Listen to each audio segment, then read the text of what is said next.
welcome out, everybody, to the Esports Arena. It's Rocket League Tuesdays, and we're super excited to start off the second week of, again, some land-based events for you guys on a consistent basis. You guys have the opportunity to a bunch of different locations. Ninja Rider, what are you feeling, and what are you most excited for today on Tuesday for Rocket League? It's more LAN action. That's what we're here for, yeah. What else is there to be excited about? No lag, no ping issues. Nothing. You can't blame anything on anyone or anything except you.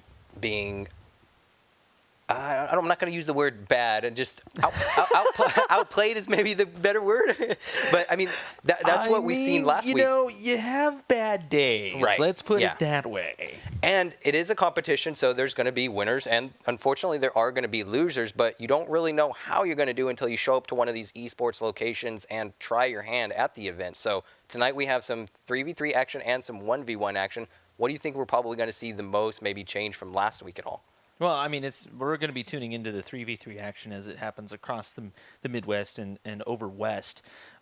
We've actually seen a couple of names that are recognizable by the Rocket League community tonight. Okay. So it should be pretty interesting just to see how they do, and not only in a LAN environment, but just against players that they've never played before, I'm sure.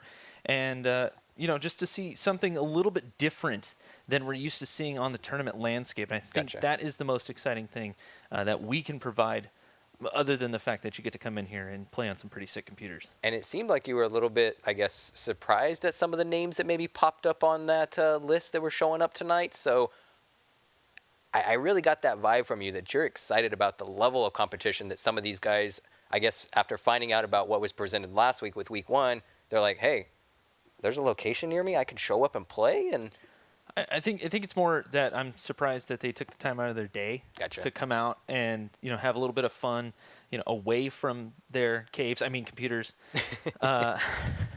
You realize I'm making fun of them. That means I casted them a few times. So it's just good to see players come out, have a little bit of fun, you know, say hi to everyone in the local community, and that's how these local setups get started. You know, last week, did we have the best turnout? No, probably not. But tonight it looks like we had a little bit better turnout, and that's all anyone can ask for. It looks like the word got out, and some fun is to be had. The last I checked, it looks like we're going to be going to Fort Worth first. I believe so. We're going to hop into the loser bracket side because some of the matches have started already tonight, so we're going to hop on board with some action there and then kind of just trickle on for the rest of the night, kind of playing catch-up on what these guys decide to bring to the table. Again, like you mentioned, we're seeing more people show up this week, which is awesome. I remember walking right into the facility when we showed up earlier, and just the crowd difference, the people that are sitting downstairs ready to play, is a lot bigger than last week. So we want to hear from you guys and see from you guys what you have to bring to the table. So we're excited for Rocket League, again, every Tuesday for you guys, and I don't think there's anything or a better opportunity for them to really test their skills than a Tuesday night at one of the esports arenas right now. And just to kind of remind you guys, it is a 1v1 setup for the early brackets, and then later on, the 3v3 bracket gets started. It's 5 o'clock and 8 o'clock local time. So for those on the West Coast, you got about 45 minutes. Where are you? And with traffic, you better already be on your way, making sure you're just pounding on that gas pedal, because a mile in California and West Coast traffic is way different. So we have to preface that just a little bit. It all comes down to actual time. We don't measure distances. We measure time when it comes to travel. It's not 8 miles. It's anywhere from 15 to about an hour. And my biggest worry with these guys being Rocket League stars is how they drive their real cars. Probably very safely. They get all the aggression out on the arena. I hope that is true, and I'm going to stick with that. It's true because I know. I do that. You're the safe driver. I'm very safe on the road. But if I threw a soccer ball out into the freeway, that wouldn't entice you to just swerve and try to bounce it or do a flip or anything? No, it's going into a net. Okay, that's what I thought. The net that's on the side of the road. That's what I want to hear, Yeah, totally. Just the magical net that appears when I throw that magical soccer ball into the field. So, Exactly. So we're 2 minutes into what could be the final game. It's the second game here between Boomba and Coneheads. So Coneheads up on the lead with 1 point on the board. Like you said, a little bit of time still to work here for Boomba to catch up or kind of control the field. Again, hopping into the game when it's already started, so we're going to have to play a little bit of catch-up just to see what these guys' strategies are.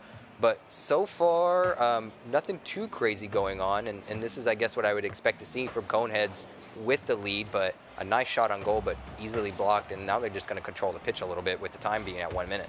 I'd like to point out Coneheads is the team with the car on it. I just saw his name pop out there on orange. He's right there. For those who don't know the car, according to my observation, the car is actually a ones god in Really? NA, really around the world. He's very much known for his ones skills. So we'll see if this is actually the car or not. But it looks like this particular version of the car is kind of hanging back. That's a decent shot right there from the corner. I was going to say perfect setup and pass, and he just puts it right into the goal. Not any bad angles or anything. I mean, he knew exactly where that play was going. So we know this Coneheads team is going to have some great team communication. And again, with you mentioning that the car might be known as a 1v1 god, how does that kind of translate, I guess, into the 3v3 play that we're watching here? Basically everything except for rotation and actual team play. Okay. Having the ball control, having the ability to place it wherever you want, whenever you want, however you want, including other members of the other team based off of bumps and demos and things like that. It all translates in its own way. You just have to know how to convert that into actual team play. That's actually the hardest part, and I think a lot of the ones gods would agree with that too, maybe to a certain extent, or even more. Who knows? It really just comes down to a mindset. A decent block here. Moving down the field, Madrid, it's Adam Kemp is up. That's a decent block. Using the backboard, popped back in. Nobody there. Bomba Legacy should have had that save. I was going to say, it looked like the car had the perfect chance to maybe go for the second touch to put it in. Gets blocked like you called out, and then the King just there for the perfect side touch to put it in with no defense. So, I mean, Coneheads is really communicating well here, making sure that the person's there for the pickup or to come in and be in that perfect spot to score that goal or to be in that passing position. So, of course, time winding down here. It's going to be Coneheads taking this one 2-0. We kind of expected that once we kind of got in here and saw the first few seconds or so of play. There was just all pressure. They just kept it up and scored on them. And it just looked like a couple of mistakes. Basic rotational mistakes is really what killed them in that instance. And I have a feeling we're going to see quite a bit of that as the night kind of wears on.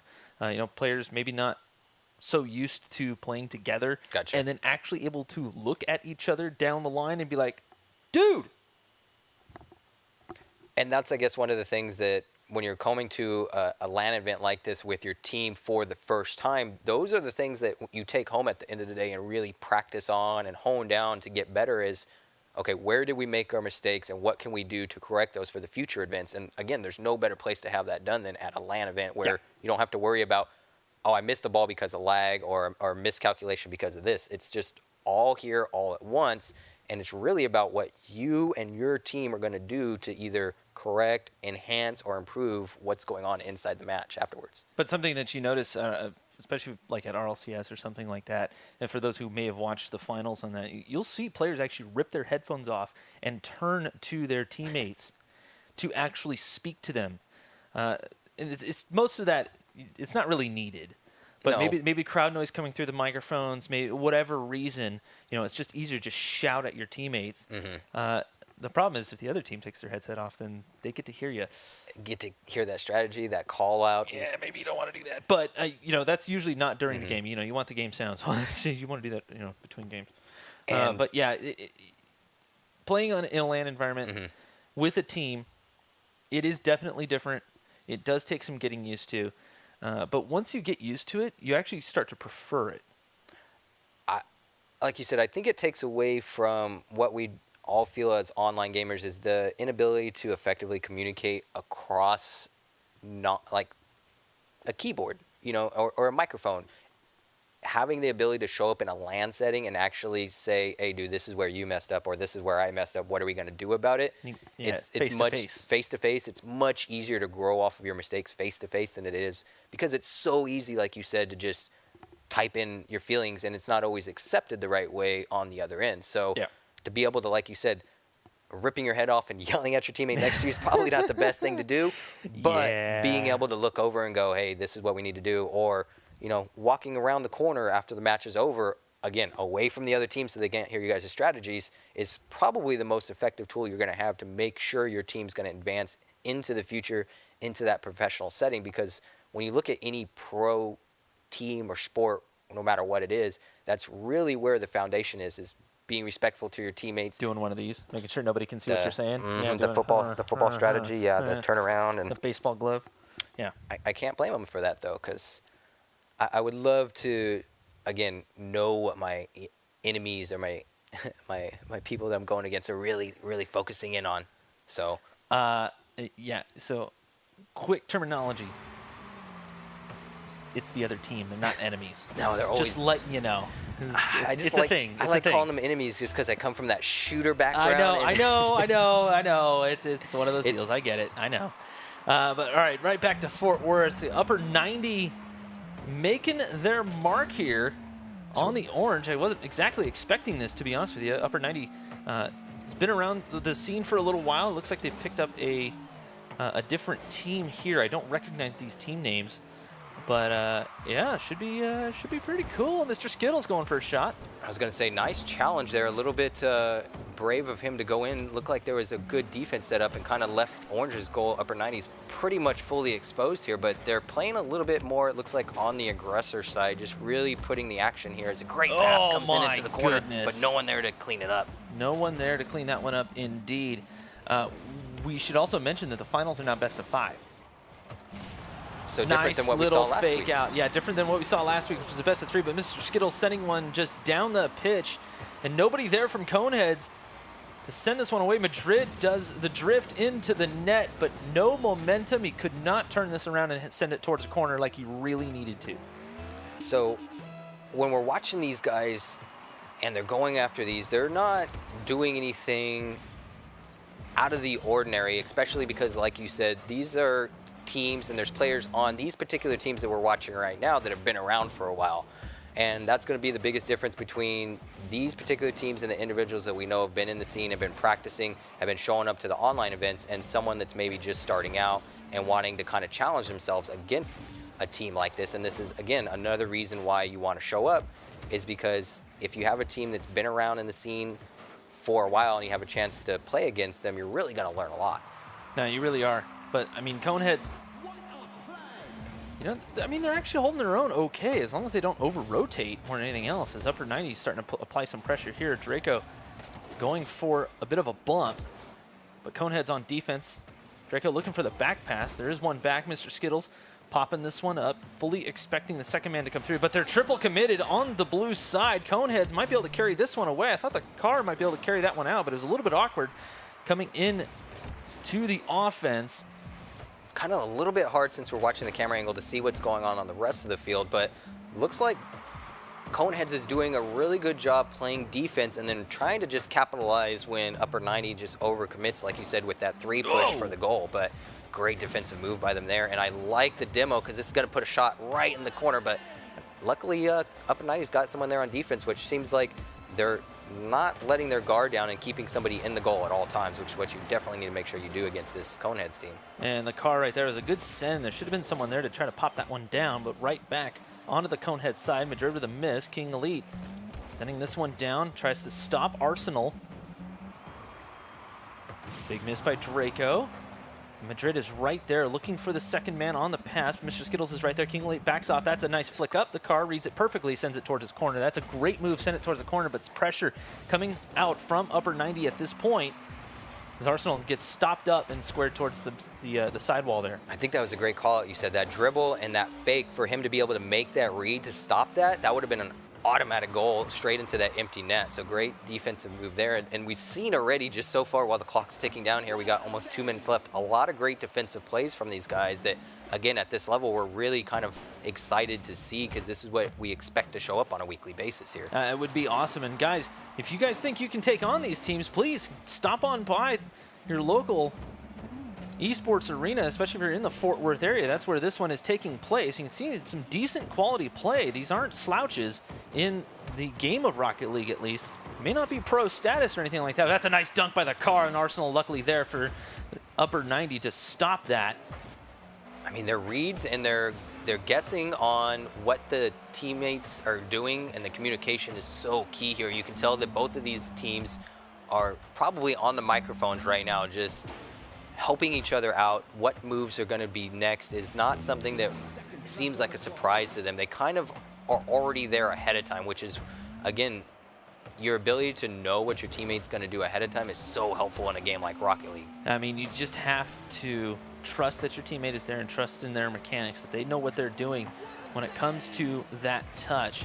You see King Elite trying to center this one up, get in the way. The car has to knock that one to the side. Third man comes in. Madrid off of the backboard, gets stopped up, couldn't complete the play as the 30-second timer goes off right now. Coneheads making a push against upper 90. Can't really do much with it, but Draco Nocturne gets a decent clear, but nobody there to follow up. Finally, Mr. Skittles sends it to the other side. It's a bit of a midfield battle here in the last 30. That was a great block there. Madrid went past the ball. He couldn't hang with it. Luckily stopped up there. I believe that was King Elite as Madrid sends it away. It looks like we're going to have a bit of an overtime here as the car finally comes back towards the net. Oh, it's up in the air. The Hail Mary is up off the backboard. The car didn't have the boost. Wow. And we're into overtime in game one. Such a close call there. Two cars, they were able to hopefully capitalize that, and just none of them able to come through. And we're going into overtime here with a clean break. Madrid should be there for the block, and it doesn't get much closer than that, guys. Just that right there is one skills right there to know exactly where that shot was going to come through. But this could be fortunate. It's bar down, out off of the post. Nobody there to defend, and Mr. Skittles sends it away for upper 90. Great read by the car to know that it's going to hit the bar and just play the side post there to be in the defensive position, but unfortunately makes the read, but unable to get the second block there to save his team from the win. But, I mean, he made the read, he made the position, and just that's the way the cookies crumble, unfortunately. So not a whole lot they're going to do in this situation going down the first game, but a close game nonetheless. So this is what we want to see in a grand final situation like this. No, you really do. And actually playing pretty good. Looks like Arsenal actually has the upper 90 tag on it. So Arsenal's bringing in the upper 90 setup. And, of course, Coneheads, I mean, they want to wear cones. That's okay. If you're going to come up with a clever name, I like that they were like, you know what? Let's take it all the way. I appreciate the forethought into the progression there of what, because now I get to know which car on the field is them at all times, besides the color of the car. But it makes me happy knowing they have a little trinket on their car, and you I know, like it. There's a Hot Wheels little DLC on this, and it has a track with a shark in it. Okay. Yeah, there needs to be some shark heads. That would be a really good Come on, team guys. name. Come on. Team Sharkheads. $1 million idea, guys. Let's go. Let's go. This is what we do here. You give out $1 million ideas. You should be selling that to these guys. Nah, it's in the game. I can't really do much with it. It's what are you going to do? So, I mean, I like what we saw there, just kind of recapping in my head. Nothing out of the ordinary, nothing too crazy, and it really seemed like the car was doing a great job communicating with his teammates, getting back onto the defense when he needed to be, but he was doing a great job just putting the ball on the goal, kind of letting his midfield guy take advantage of the shot when it's there. And that's exactly what you need to do in a threes defense, or a threes offensive rotation as the car comes through. That should be knocked in, but a decent block there by Mr. Skittles. Popped up here is Madrid, blocked away. Didn't quite see who that was on the defense, but a bit grouped up is upper 90. The car looking for his center, couldn't quite get the touch he was looking for. But Arsenal picking up the slack, coming down the line, and King Elite slows it up. Draco knocked him right there. Car turns in. This is towards the net. Madrid right in the all goal. the way in the forward field. Good Lord, didn't even need the touch. It seems like Coneheads is just doing a great job of not overcommitting. They're constantly, as soon as they see that there's two men on the offensive push, they're sending someone back on defense, or at least making sure that someone's going to be there for the play. Whereas it seems like upper 90s, they're just maybe too turtled up right now and trying to play off of Coneheads where they're not really able to read what's going on. It looks like, upper 90, Arsenal would be the experienced player on this particular squad as that one gets popped up. So maybe Mr. Skittles and Draco, not quite there. Maybe they're friends or, they know each other. They're just playing under the upper 90 name, and that's all fine as the car pops this one through. Woo, okay. Now we're starting to see a little bit of the tricks in the show come out there afterwards. So I wouldn't be surprised if the Cone teams, especially now up 2-0, second game, it is a best of 5, but they might be feeling themselves a little bit more now, kind of warming up, going, okay, this is what we kind of expect off the first game. Let's test our momentum a little bit more here. But Coneheads had that first game to try to figure out maybe how this upper 90s squad works, but Arsenal coming through. Get out of the way. We're going to play off the backboard. I love the play. I mean, just able to read the ball perfectly well, wins the challenge, and just hits that angle just right where he wins that 2v1 situation, which a lot of times in Rocket League doesn't always work out in your favor. So, again, fast break, even start, and both teams just doing a great job here kind of utilizing each other's skill set. Seems like that, again, Coneheads maybe has the better all over team communication, maybe a little bit more practice on the pitch. But upper 90s is no slouch, and they're making sure they're staying in this game. Again, only down 1 point, and they still have 3 minutes to work with here, so the game's nowhere near done. No, they really don't. The car getting a decent clear coming out of the crease. Off of the corner. That's a setup. Mr. Skittles does well to avoid one racing back. Conehead's trying to race back and get in position for a block. King Elite, nice little touch there. Madrid in the car chasing after it. The car going to center up. Try to play off of this. Not going to work. Madrid is right there. The car went for a demo. That was Arsenal down. King Elite trying to keep this one alive, but it's 2-on-1. The car gets the touch. Nice that save. right there is the ones player that I know the car to be. A fantastic pop-up there to hit it up above the backboard. Just keep it out of play to make sure that any shot that does come on that goal is going to hit above the crossbar there, so it's not going to be, necessary to go after it too hard. And it seems like the car is maybe right now just their leader. I mean, he's the go-to guy in every situation right now. He's playing anchor. And we've seen this before where, some of the, I wouldn't say better players. What teamwork, but it doesn't work out in their favor. Oh, man, that's just heartbreaking. That was a pass for him to clear the ball. He was hoping, okay. Just the angle didn't work out that great as he was coming in towards the goal. If he maybe been angled a little bit more out, he could have popped it, but... There was a little bit of panic there. It looked like King Elite was trying to wrap it around and maybe send it towards that corner. When Madrid coming through like that, it just goes right to him. That's a little bit brutal. It might have actually worked out okay. Just couldn't quite find that angle. But now we're tied up at 2 in game 2 here of this best of 5 upper 90, trying to find the upper hand, if you will. Draco knocked him. They're starting to challenge the ball very quickly. King Elite low on boost, gets a touch, just keeps it up and going. The car backing off. Doesn't want to double commit on this play. Yeah, it really seems like Coneheads is just doing such a great job of controlling the pitch where the upper 90s just doesn't have a chance to really... wow. Threading the needles, Mr. Skittles right here. He's just reading the play here. Madrid didn't quite get the touch he was looking for, so Mr. Skittles just pops it up high. There was a bump on Draco, so that actually put him in a decent spot. Third man didn't want to come up. There was no reason to. So Mr. Skittles right there is season opening and takes it, completely centered them. Exactly like you said. I think he really capitalized on the opening there because it wasn't a play that really tends to develop to go anywhere. He just, again, really took advantage of the situation and where he was at the time to make sure he capitalized and put that goal in. And now we're starting to see upper 90 turn up the heat a little bit, which is maybe what they needed to do because, again, playing a little bit passive like they were earlier led to 2 quick goals right off the bat for Coneheads, and now we're seeing a run by upper 90s here. I mean, no contest from Coneheads, and they're just running the field, which is a little bit of a surprise because Coneheads, again, came out so strong. The car just a little bit low on boost, tried to flip into the ball to send that one away, but Madrid is right there. That's a shot. King Elite pre-jumping like a madman. Manages to knock that one away, and we're starting to run low on time. Upper 90 has the lead at the moment. Conehead's trying to make a drive. It'll be the car. Knock it away. Looking for Madrid. Madrid's a little bit lost. He just needed to get back into rotation. It didn't quite work out for him. We're coming up here on just about a minute left. Arsenal comes out of net. That is an empty net. Draco up for it, but luckily there was a touch by Upper 90. Send that one away, and the car picks it up for another drive. I was going to say a little bit risky when I saw that Coneheads had completely left their goal exposed there because, again, while Upper 90s is turtling a little bit, they're doing such a great job of pushing the action once they get that shot on their goal to make sure that they're going for the counter.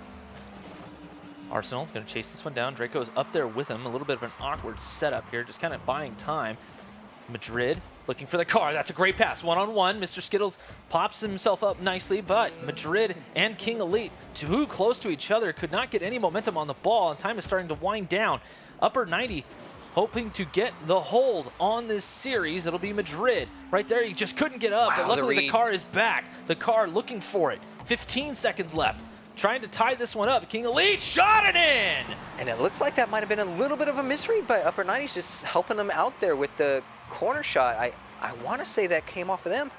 No, he puts it in. Just nice, easy shot right on the goal. So unfortunately, not a whole lot that they're going to be able to do about that. But down to the wire, 3v3, 12 seconds left. This is what we want to see. So there were some positioning issues there by Upper 90, but we might have a chance for a kickoff goal here as King Elite pops that one by. Just got to use the time up. Force the overtime unless you can definitely score. King Elite way up on the rotation. Got a demo out of it. Popped in towards the net. The car able to save that one away. Might find a little bit of empty pitch, and he does. We're tied up. But you can see, just to kind of go back to that tying goal, there was a challenge on the play. Arsenal was challenged by the car, and the car got a decent touch on it. That's most of the reason why that one got sent towards the net instead of cleared out, whereas the car was able to read the touch. That's one of the things that comes with experience in this game, being able to read touches like that. As Arsenal, speaking of which, gets a decent clear here, but he's going to go 1v1 with King Elite.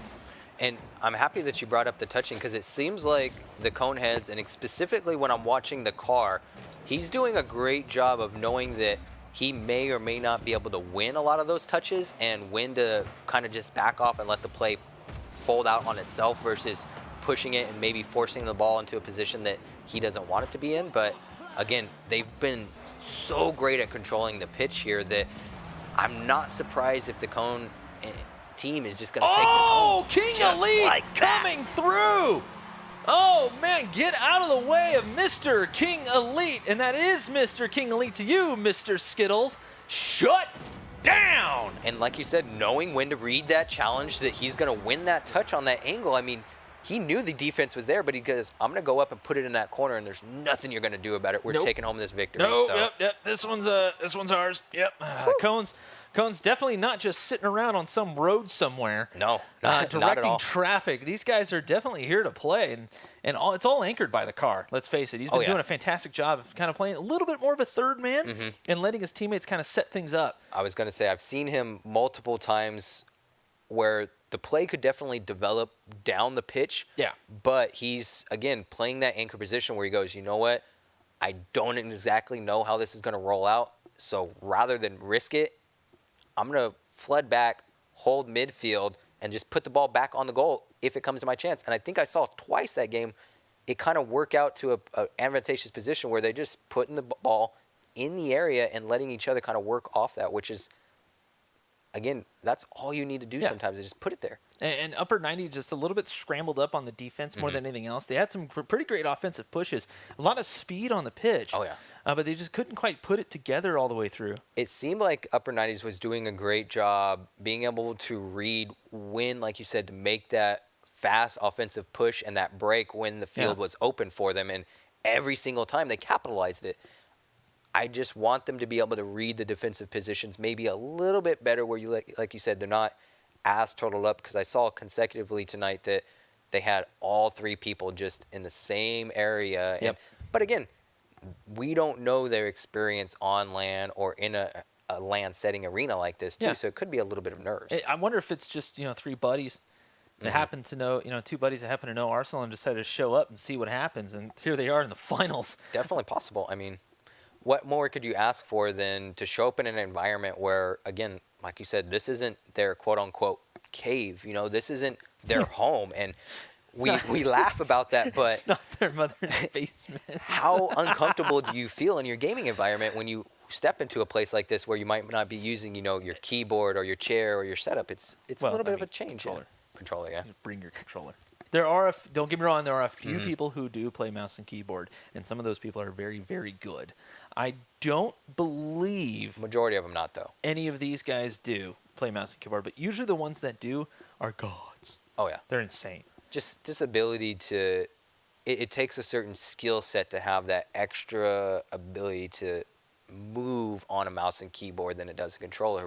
But we don't see that, I guess, translate as differently in Rocket League as we do some of the other games, I guess. It takes it's really hard to explain because I've always had a hard time with mouse and keyboard in Rocket League. But it is definitely different. And the way that the car moves is different. Yeah. You can do different things with a mouse and keyboard. How to aerialing is totally different. Working yourself through the air and how you come off a wall, how basically everything works. Even driving doesn't quite feel the same. Especially, I mean, with the controller, you got this nice little stick. You Oh, can it makes it so adjust and do all smooth, of that. Whereas on a keyboard, there's like a gradual thing. It's almost like playing PlayStation 1. And Like that's Gran Turismo PlayStation 1 a little bit. probably as a novice Rocket League player, that's one of my favorite things to watch on Twitch when I'm trying to learn or just really hone in my skills is that layover that you see a lot of the guys use where it shows which buttons at the exact time they're pressing on the controller. It's definitely useful to go back and watch footage like that or just try to make yourself aware of what the guys that are doing at a higher level than you are thinking about at that particular time. Because once you can put yourself in their shoes and in their minds, you're going to see a lot what we saw with the Coneheads there, just able to gauge and read how the field is kind of coming together and counter that. And that really gave them the ability to just make some really easy, wide open goals that last game. So that's what I like to see is just the small things like that that we can improve on as a player. Definitely. I have to agree with you. We joined this particular game a little bit late. There was a bit of a technical difficulty, unfortunately. Someone needs to tell them to hit H. Hit the letter H. I mean, a little bit of a surprise here to hop into this game, again, late, not seeing exactly what happened, but I'm blown away to see the score 3-0. Again, Upper 90s had a slow start last game, but as close as it ended, I guess I expected to come into this one a little bit more of a fair start here. But I think Coneheads realize that they can just be explosive out of the gate, and then the Upper 90 will sort of try to catch up if they can. But they got to keep that pressure up and at them. Even if a shot doesn't come out, you see the car popped up, working the ones. Great dribble. Draco, that was a great touch to send it away. Instead of towards the center, managed to angle the car. Now it's one-on-one. There was a demo on the play, but Madrid was able to get a touch on it. Definitely buys himself some time there so it doesn't go straight in with the car. And really seems like the car and the King combo here is where it's at for the Conehead teams. They both seem to be the aggressors, but able to get back and know when they need to be there for the defensive play to make sure the goals aren't going in for their opponents here. But again, we see Cone going into the corner for the push, centers up the ball, and just like we called out, the King going in for the shot. So a great 2-1 combo with the Madrid just kind of floating around, knowing when he needs to come in and make that touch to really be the asset his two teammates need to be here. Upper 90 trying to set something up. Pushed back into their territory. Draco knocked him. Can't do anything with it. Arsenal anchoring this down, taking on Madrid. Madrid popped up, can't do anything with it. King Elite taking on Arsenal. It'll be the car to pick up. Popped up above 2, blocked out by 1. Didn't quite see who that is, but now the car in his favorite situation, stopped up by Mr. Skittles. I think there was a bit of talk there by Upper 90, trying to make sure that the car gets shut down, as they probably feel like they could take on Madrid and King Elite a little bit easier on their end. We're just about a minute left into Game 3. As the car demoed, by Arsenal. Oh boy, here we go. This is what you want to see, but unable to capitalize on it. I think it's a great call-out that you see that maybe that's what the other team strategy is trying to draw Madrid out since they feel maybe he's not as strong with the touches and the challenges here, because it really does seem like that's where Upper 90 is going to come out the victor on this, is taking advantage of the missed touches, the miscalculations that Coneheads is providing them, because I don't really see the Upper 90s out-skilling or out-maneuvering the car right now. He's just doing such a great job of locking it down as the anchor. Yeah, it does kind of seem that way. The car's starting to get a little bit more involved. If I remember correctly from his ones forays and the things that I've casted from him, he does like to kind of get involved towards the end of the game, or if he hasn't scored in a while, he just gets a little bit antsy. He tries to get involved a little bit. And at this point, it's not really a great idea to be doing that. You got a 3-point lead. No real reason to get crazy with it, especially even if time is starting to wind down. You might as well just hang out. Mm-hmm. And now, Coneheads taking Game 3. So this next game is really going to answer a lot of the questions for us, but based off of what we saw right there, Upper 90's got to do something, and they got to figure it out quick, because first and second game looked great, close. That third one, just not exactly sure where they are. They didn't seem to be on the pitch together as a cohesive team at all. No, Upper 90, you mean? Yeah. Yeah, no, they were all over the place. And you know what, we're going to see that a little bit with these best of fives. We're going to see a team have a bad game. And they might come in with a strategy that they're trying, and they might be thinking about it too much, and it just kind of gets in their heads, and then it all just kind of careens away from there. Now, though, you got Coneheads looking for the win. Mm-hmm. You've been in these situations as a former pro gamer yourself. Mm-hmm. Going into that in a mindset, like, what would you be thinking? It's a best of 5, mind you. It's the grand finals. You've made it this far. Mm-hmm. You got one more game. I'm a big proponent Palm sweaty, arm spaghetti? Oh, all the way. Oh, yeah. okay, yeah, I figured. All the way. And there's two things that I'm really big on in that situation. I love playing the mind games against the other teams. So I like just kind of subtly saying, oh, we're up 2-1, guys, where the other team can hear me. All we got to do is close this out, and they go home the losers. We get to take home all the swag. We've already beat them twice. I like throwing that out there, playing the mind games. Uh-huh. I also like being that positive reinforcement for my teammates because I know for myself, and solely speaking to myself, I'm my own worst enemy. And it's really hard when I make a mistake on the field because I know where my skill level's at and what my teammates are expecting of me, that when I drop or fail them or I feel like I let them down, it's really hard for me to come back from that. And I know I'm not the only one in that. So by being that positive reinforcement, that really helps my teammates. But it's really a sign for, like, when I'm being that way, my teammates know, hey, either we need to step it up because he's just not. And again, like you said, sometimes you show up and you just have a bad day. So you need, and that's what's great about the 3v3 situation versus the 1v1. You have people that are support you and kind of say, hey, what do you need to work on? What do I need to do better to grow?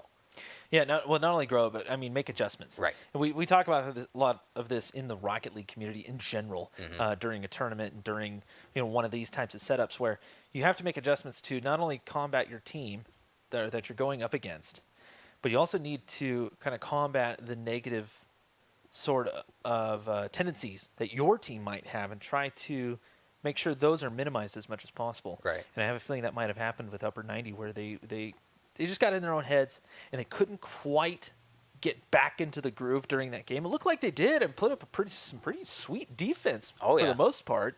But unfortunately, they couldn't turn that into an offense. And that's one of the hardest things to do on the pitch, live, when you have to think about turning your defense into offense. And you have to think about it, and it's not natural.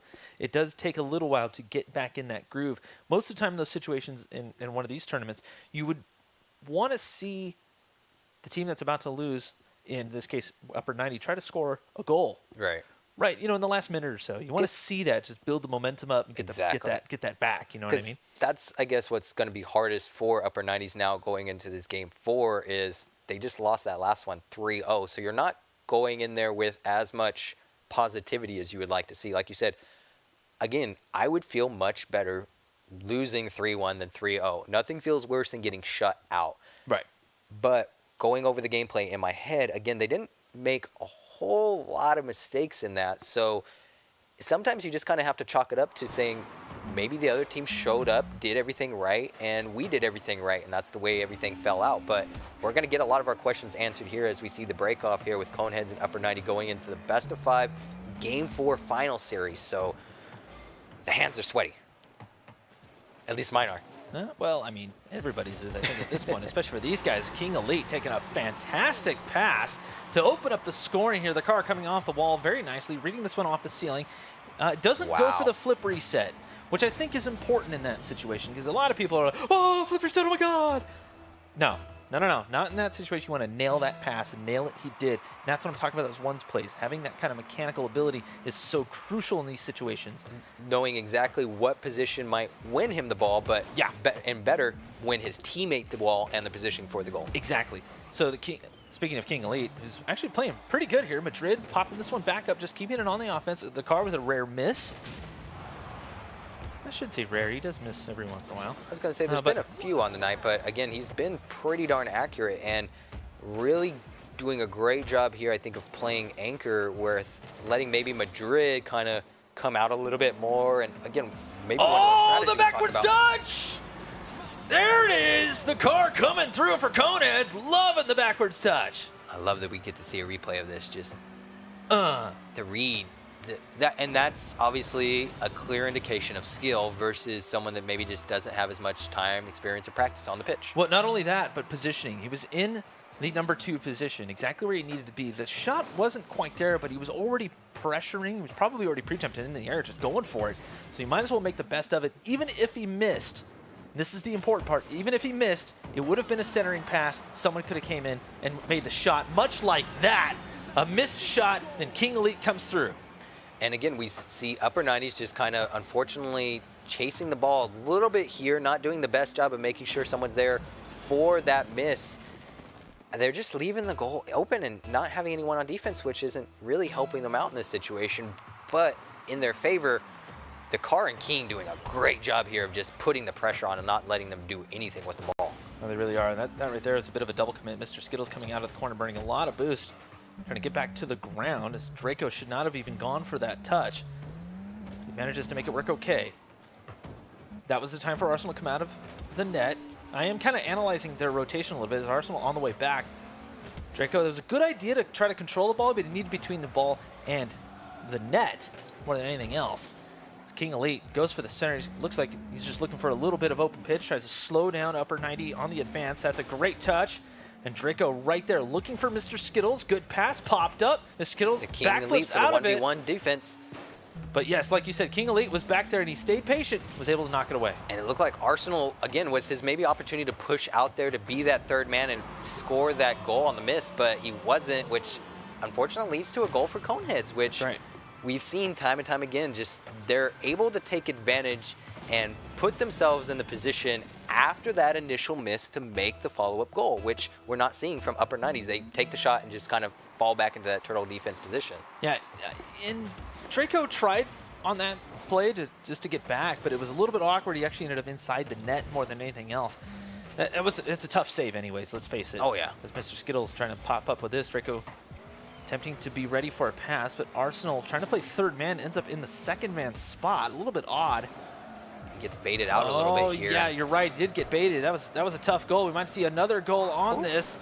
Coneheads trying to win this one out. We've surpassed halftime now. Upper 90 not able to get on the board at all. They've basically been pushed to their side, and that's it. And the Car is just doing right now such a great job of playing passive. Again, we've seen them before being a little bit more of maybe the front man, the aggressor here. Madrid and King have kind of come out here to be the forefront runners, and they're really just doing a great job now of, it looks like, playing time. They're not as aggressive. They're not going towards the goal as much. They're really just trying to make sure that the ball stays on the other side of the pitch in a position where they don't have to move very fast. The best defense is a great offense, right? I mean, put the shots on goal, go up 4, keep putting the ball on goal, of course, but if the ball is on their side of the field, you don't have anything to worry about. You don't need to play defense. And we're starting to see upper 90s snag a couple of whiffs here and there. Some important touches that probably should have came through. This is a decent shot by King Elite. When we saw the Car up for that one, it would have been a strict triple commit, as Madrid, well, he was on the way back. It worked out okay, but again, upper 90 just not where they needed to be. Right. We saw a double commit on the defense and then nobody even going for the ball. Yeah, and again, it's one of those things where Coneheads at this point is saying, okay, well, we don't really have anything to worry about as long as you guys somehow, you know, don't make a huge run. They're not pressured at all here. So I'm really trying to wonder what's going on in their mindset here to try to figure out, you know, as a team, what do we do to come back from this? How are we feeling about this in both a positive and a negative mindset? I mean, you're down 5-1 with a minute 30 here in a best of 5. You got to think of something to do or try as a cohesive team to bring this back here. Well, I can tell you this. We've seen crazier things. A 4-goal deficit with a minute 20 left. It's a stretch. But it could be done. But it could be done, not dumb. Hello? What? It would be dumb to see a team come back. I mean, we should never see a team come back down 4 goals, but it happens. No, it does happen from time to time, but it would take Coneheads to really kind of mess things up. And this one going Bardowski's. The Car just finishing this one off and make that 5 goals. 5 goals in a minute. Look, I've seen a lot of Rocket League. I've never seen 5 goals in a minute. Not once. We have calculated that you would need 3 seconds to score a goal off a kickoff, give or take. There is some leeway there nowadays, especially with how fast everybody's going now. Okay. But I'm sorry, you're not going to do it. Not against upper 90. Or, I'm sorry, Coneheads. And like you said, that's if all the conditions, all the touches, all the challenges go perfectly your way. Which, let's be honest, the positioning. Yeah, look, Mr. Skittles making a try at it though. 45 left. Back to 4 down for upper 90. I feel like I'm calling golf. Yeah, and it really does feel that way right now, and I don't even really have much positive to say about that goal there because it really just seemed, again, to be a mistake by Coneheads, triple committing, leaving themselves exposed, but you can't really even blame them for that because they're up, I mean, now 5 goals, but 4 goals, what does it matter what they do at this point? They know as long as they don't make any mistakes, they're going home with this victory, so they don't, well, you're just having fun. Like we said, not impossible. Definitely not, but extremely improbable.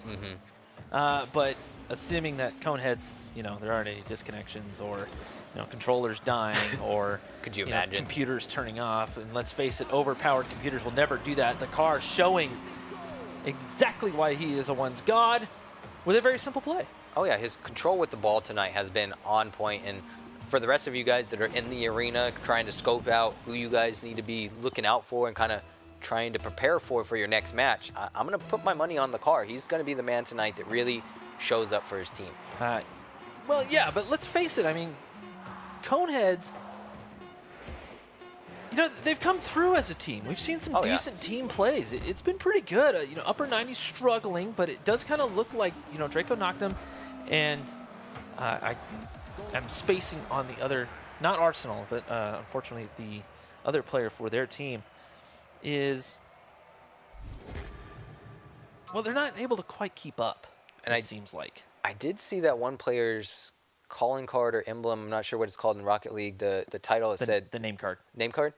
It said Season 7 Grand Champion, so is that something to be... Oh, the title. Yeah. Well... Shows he's played a little bit? They definitely played a little bit. We also don't know how many other season Grand Champion titles that he has. Probably a lot. Okay. Season 7. Well, there's a meme out there. I'm just going to open up to the world. I'm not quite sure how to describe this, but because I am not a Grand Champion player personally. Gotcha. Okay. I'm in the Diamond Platinum range. Okay. Right, which. Not the greatest, let's put it that way. But when I spend all of my time doing this instead of this, that's what happens. Anyways, a lot of people on Reddit and Twitter would say that anybody can get the title. Okay. I highly disagree with that. Highly. Does that mean he is a great player that belongs in a semi-pro status? Not necessarily. Okay. But we're talking about Upper 90 Esports. Arsenal's been around for quite a while. He is actually very good. He might be a little bit rusty now. It doesn't look like that's the same Arsenal that I remember. But again, some of that might come down to the team makeup. But we'll have to see. I mean, it might be able to just open this one up. But the car, speaking of all of this, the car is not rusty. And Arsenal showing why he is experienced in Game 1 of the bracket reset. I mean, not necessarily a surprise because, like you said, we've seen great plays from them all night. So maybe just a little bit of change on their strategy, their overall attack on what they're going to be doing against the Coneheads that obviously led to a great first goal for them so early in the match. And when you're coming back from losing 2 games in a row, that's not what you want to see. Oh, good challenge. And it looks Popped over. That was another awesome challenge. The car bumping his teammate out of the way, but is able to send it to the other side. Madrid sitting in net, just couldn't quite do that. Popped up by King, and Draco is up for this. He's going to follow this one through. Down the wall we go. Set up for Mr. Skittles. Possible pass play coming out, and the car reading this perfectly. That's exactly what he needed to do. Nice and easy. Off of the backboard, looking for the shot, bouncing in. And just a little bit of a misread by, I couldn't see whose name was it on there by defense, but he read that the shot was going to be coming in with that bounce off the wall. It was Arsenal, and again, just maybe need to be a little bit, we talked about this last week, was a little bit stagnant there, but I think he was really reading that angle and hoping that it just came off and misread it just a little bit. So I think he came out of the net too early. Okay. So there's a couple of working theories. I did a little research and actually tried a few of them. Having a third man back be hanging out in the net, especially when the ball is close to your net, if you will, is a fantastic thing to actually do. Now, obviously, in that case, Upper 90 got caught out on this, and Madrid just moving the ball towards net. He was low on boost, pops it up, tries for the shot, but pops out Mr. Skittles out of the net and out of the way. And, of course, the car is there to play cleanup. That's exactly what he's there to do. A perfect soft touch to, like you said, take the shot, and if it doesn't work out, have it there for the backup secondary shot to follow up cleanup, which, again, seems to be Conehead's biggest success point here tonight is... Mr. Skittles, shot. Oh, King nice Elite. save. Yeah, King Elite coming through with the save. Now it's He's Draco. got to be here for a second time. It's a 2v1. Easy clear, actually, Easy overall. clear. Indeed, yeah. Now the car picking up. Trying to see what Coneheads will do here on the rotation. Draco, great job coming from the far post and keeping it smooth. Now Mr. Skittles unfortunately slowed it down. King Elite from the midfield off the crossbar, but Draco again has the read on the play. Popped down here. The Madrid gets bumped by his teammate. Nice King Elite is there. flip. The car had to risk it all to give themselves a 2-goal lead. That's probably one of the sexiest passes we've seen tonight. Just the backwards soft touch backflip to make sure that it's, again, in front of the goal for your teammate. You have 2 other people there for a reason. If you can't for sure do it yourself, let your teammates finish it for you. Why not? Well, the problem with that play, those Coneheads, although they did score, I'm going to give them that. There was a triple commit on the play, and Upper 90 just needed to clear that one out. So that was even a double bad there by Upper 90. We're not seeing a lot of ball control from Upper 90 really at all. In times when they do have a little bit of it. Now, low on boost, Mr. Skittles is buying time for his teammates to get involved. Arsenal was center, but Draco has to come in from the third man position. Now, King Elite is up for this off of the backboard, the sidewall. And Arsenal, again, back. Trying to play this anchor position. Draco a little bit everywhere, to be honest wins with the you. touch for the Doesn't quite know 1v1. where to go, but when they go on to offense, they know exactly what he needs to do. And if Upper 90 can just get on offense, get a little bit of time as Mr. Skittles tries to follow this one up. The car realizing manages to send it away. An amazing save there by the Upper. I just... The angle that came in here out of nowhere. I mean, I would love to be able to see all the cars on the field at the time because I thought that one was for sure going in. Now, there was a little bit of time there where the car coming through, just reading the play, was able to time that one out. Now the car, no boost. 12 boost, take that back towards the net, and that's all he needs right off the hood. He's just doing such a great job of knowing exactly where to be and control his boost so that he can just pop these balls right in there. And that's a good split. I mean, he's got 1 guy coming at him and 2 guys sitting back. I would have really expected that to be blocked, especially with the way Upper 90's playing right now. But it seems like the only time the goals are really coming through for Upper 90 is when they happen to be able to capitalize on the mistakes of Conehead overcommitting or playing maybe a little bit too aggressive here. But it seems like that is what Upper 90's overall downfall is they're finding themselves just not able to have any kind of offense aggression here with Conehead's ability to handle the ball. It does kind of seem that way. And that Upper 90 just doesn't quite have the mechanical ability, so they're not playing with the confidence, I think, that they had even earlier in the previous series. But once they get on to an offensive end, the Coneheads are just there. And the Coneheads aren't exactly going for anything super crazy on defense. They're just moving the ball towards the side. And a lot of times that's kind of the basic play in defense in Rocket League. Yeah. Move it to the side away from the net. Second person comes through, second player comes through and sends it down the field. It's a pretty basic defensive maneuver, but it's so effective.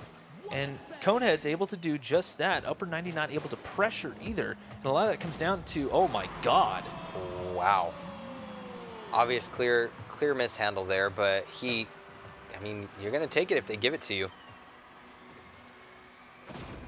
Just off the top of Mr. Skittles. So I think Mr. Skittles had his hand in the Skittles jar a little bit too long for that one. a little bit, yeah. Not exactly sure what he was looking at or expecting to do there, but I mean, you're down 4 points. At this point, I'm really focusing if I'm Upper 90s about, how to grow from this, where we're failing. And I think the answer to that question from what we've seen is they just, maybe a lack of confidence isn't the best word, but it seems like they're just unwilling to take the risks that Coneheads are. Maybe a little bit of that. Maybe just Upper 90 realizing that they don't have the upper hand for number 1. And after 7 goals, we're still in game 1. So that might be wearing them out a little bit. There's a little bit more factor to this as well because it is LAN. And that might be wearing on them a little bit. We don't know what kind of crowd is out there at Fort Worth. Right. Maybe there's a crowd, and maybe they're cheering on and having a good old time carrying on. Maybe not. I don't know. But either way, there's got to be some nerves on the pitch here.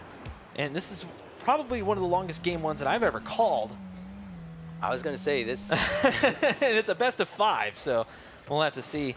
There's a little bit of a mistake there. It will get paid for as Mr. Skittles takes back the own goal from previously. And I don't mean to be so tough on here, because I think what it's really going to come down to when we go over the replays on this particular matchup between these two teams is not that Upper 90 didn't show up. I think really just Coneheads is the better overall cohesive team here. You know, they maybe have better, whatever the reason is, communications, overall ball handling, practice online as a team before.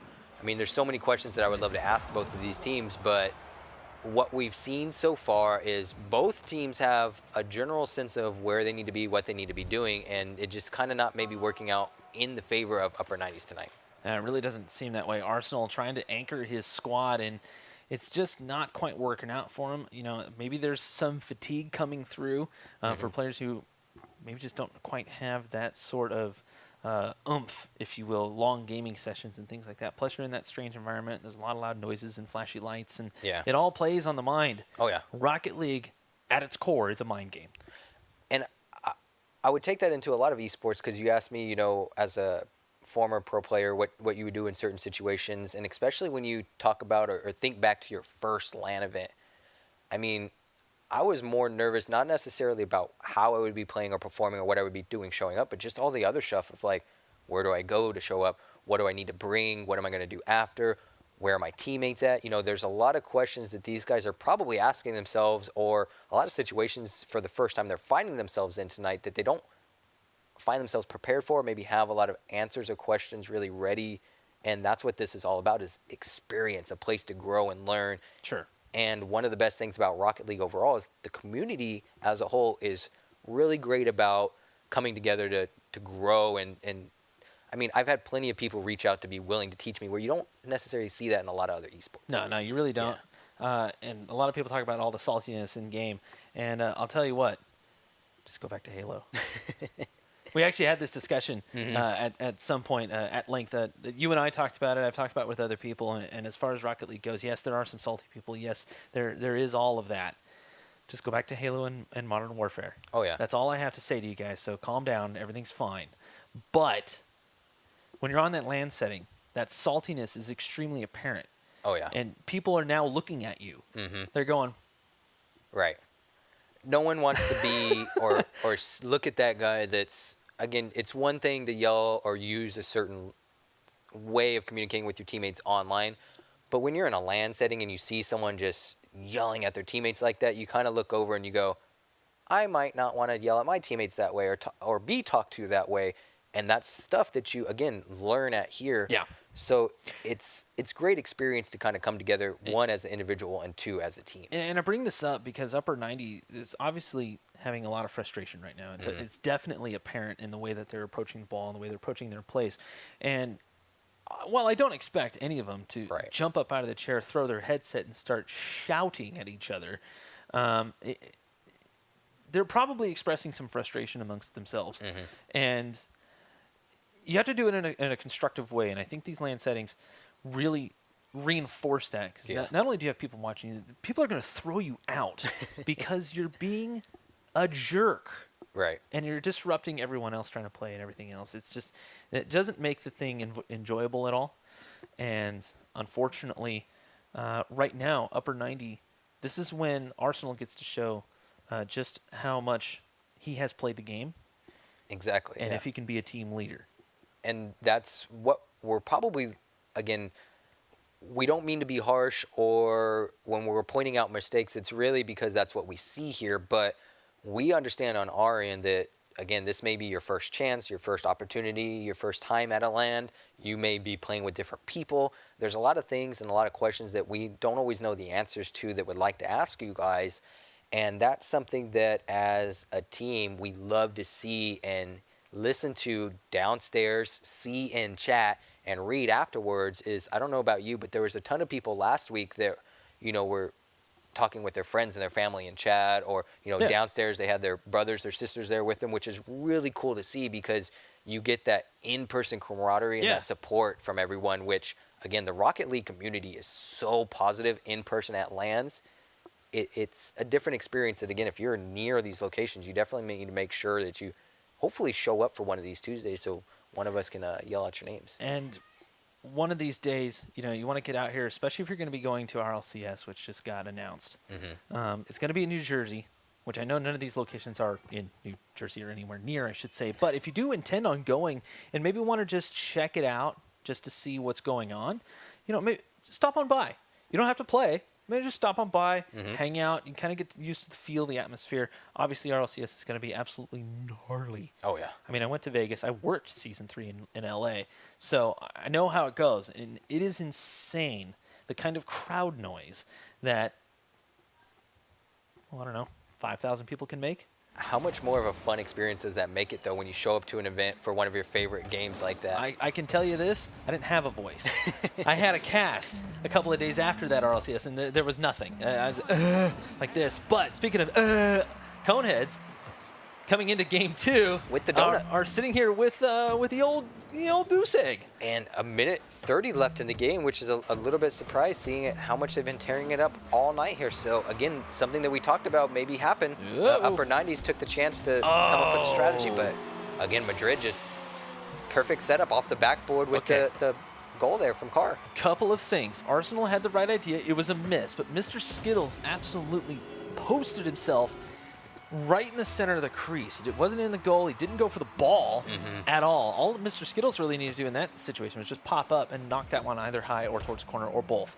But he didn't. Got a little bit frozen. That's okay. Shake it off. Yep. Shake it off. Still, well, it's actually pretty late in the game. But 1-1. There were, again, some technical difficulties when it comes down to actually showing the rest of the game, but luckily we didn't miss too much other than upper 90s one goal this game so far. And now with just about a minute left, the Carr takes on Arsenal on the upper 90s side. Passed out. Mr. Skittles gets past one. He's got two more to go. King Elite right there. Arsenal popping up. The Carr comes out of net. Pre-jumps that one. It's an open Now they're net. overcommitted.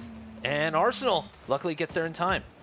So a great job of getting back in time there, because we saw, again, I don't want to say that's a mistake because I feel like they need to be a little bit more aggressive here, but you definitely don't want to leave yourself exposed when you're playing against these Conehead guys in the Carr, because they're going to attack so fast. There was some decent mechanics shown by Draco at that point. Arsenal, a little bit of a miss. Arsenal's trying to play a little bit faster, I think, than he is used to playing, at least with teammates that he's used to playing with, if you will. And popped up here off of the transition. King Elite reads this well. Awkward bounce off the ceiling. Mr. Skittles right there. A decent clear, but it was pretty much a line drive right back in. Coneheads, the Carr popped up. It'll waterfall. No, I'm sorry. Draco gets there in time. King Elite tries to keep this one up. Now Mr. Skittles towards the net. Madrid is all the way back, exactly where it needed to be. Tons of time to clear that one away. And now kickoff in overtime. This is what it all comes down to. Tense moments. None of the overtimes tonight have been too long. They've been fast attacks. Madrid had an open net. There was one there. I think it was King Elite. Now Arsenal just trying to clear this one away. Sets up for Draco as the Carr was back. Challenge won by Draco. Arsenal right there. They're playing very close together. Upper 90, trying to keep the pressure up. Great demo coming in there from Carr, just to kind of buy himself and his team a little bit of time there to kind of maybe gain a little bit more control of the pitch. But seems so far upper 90 is really putting on the heat and the pressure in this overtime, which we haven't really seen in the regular matches so far. Clear out from the corner. Draco tries to follow this one through. Draco looks like he's got some decent mechanics. He doesn't quite seem to know when to apply him, maybe. It's a little bit odd. I'm having a hard time reading him as Arsenal. Bit of a whiff there, but it worked out okay. Shot coming through off the post. Trying for the back pass. Arsenal will miss this one. The Carr challenged, sent to the side. That's King Elite. Upper 90 really needs to recuperate here because they've found themselves in a really bad spot anytime they take a shot on goal, leaving their goal exposed. But they did a great job of getting all three guys back on defense here, and I think they're really going to find Coneheads out of position here as they try to get past the Carr popped up. Mr. Skittles knocks it down. Read. Decent read there by Mr. Skittles indeed. Now the Carr has no boost. The Draco and Mr. Skittles back in net. They're going to wait for their teammate to get back. Popped by. Mr. Skittles trying to get it around the Carr. The Carr was going that way anyways. popped up there. Draco went for the demo, got one in the net, but not enough time here as Mr. Skittles was out of boost, and this one sent long. Draco racing back, decent touch. The car tried to read it. King Elite can't get the touch, way wide on the shot, and we're still in overtime at this point. For those of you just joining us, Coneheads up by 1. Almost 2 minutes into overtime, which, I mean, these touches right here are so important because we're not seeing a lot of mistakes, a lot of gaps opening up for either team here. It's going to be a matter of milliseconds when this goal comes in here. Oh, wow. These touches are so close between these two teams. This is really what we want to see in an overtime setup. What a clear by Madrid, trying to get the pass onto the car, but it was read by Upper 90 as Draco gets the clear. The reads from Upper 90 right now in this overtime setting are just so on point that they're winning all the matchups and really actually controlling the ball, making sure it's on Conehead's side of the pitch. Here comes... Oh! That right there is why you want to keep a man in the goal, just like that. A little bit farther back. Shot coming through from Arsenal. The car pre-jumped it. It's being sent away here, trying to figure out who's going to actually do it. King Elite and Madrid way too close together, but luckily the car's on the other side of the pitch. It's one-on-one. Draco barely gets that touch on it, was able to predict that one. Madrid, the slow roller, goes wide, and things are getting very tense here, game 2. The car sends it away. Mr. Skittles popped up immediately as soon as he saw the ball coming at him. Luckily gets there in time, and now centered again. 2-on-1, Madrid forces his way through and takes the win. And it seems like so far, Mr. Skittles all night long was the man on playing on defense, but found himself, again, just a little bit out of place there. Draco trying to come in with the touch. I think you called out a moment ago, just not getting the exact angles he needs, and the touches are a little bit hard to read from him, so maybe just nerves, psychology, pressure. He's just talking Mr. Skittles? A little bit of Mr. Skittles and Draco, but I feel like in that position, Mr. Skittles, I'm going to put a little bit more of the fall, I guess, on Mr. Skittles in that situation, because I think Draco made the touch. He was there. Mr. Skittles was the person I would have expected more to really save it. Maybe a little bit of both. I would say that it looks like they're trying to play a lot faster than they're comfortable with. Now, it looks like they did pretty good, to be honest with you. I'm much happier with that performance. Let's face it, they definitely played a little bit better, and they were using a lot of boost. There wasn't as much flipping as I would normally like to see in general, but the rotation seems to be coming through nicely, and we'll have to see as we move into what could be the final game here. Conehead's trying to seal the deal from the lower bracket as the car, right off the kickoff, can't really do much with it. I was going to say, the car doing a great job of maybe getting in that third secondary touch to just kind of keep the ball on that side, wait for his teammates to flood in for the support for the early goal, but... Oh, shot coming out from King Elite. This Madrid popping up here, just keep buying some time for his teammates. That's one strategy as a third man that you can do. Mr. Skittles slow playing this one, waiting for his team to get in position. Arsenal right there, right around the corner. Popped away. Now popped up here for Draco, tries to go for the double. Really should have went for a direct shot on that, but he did not.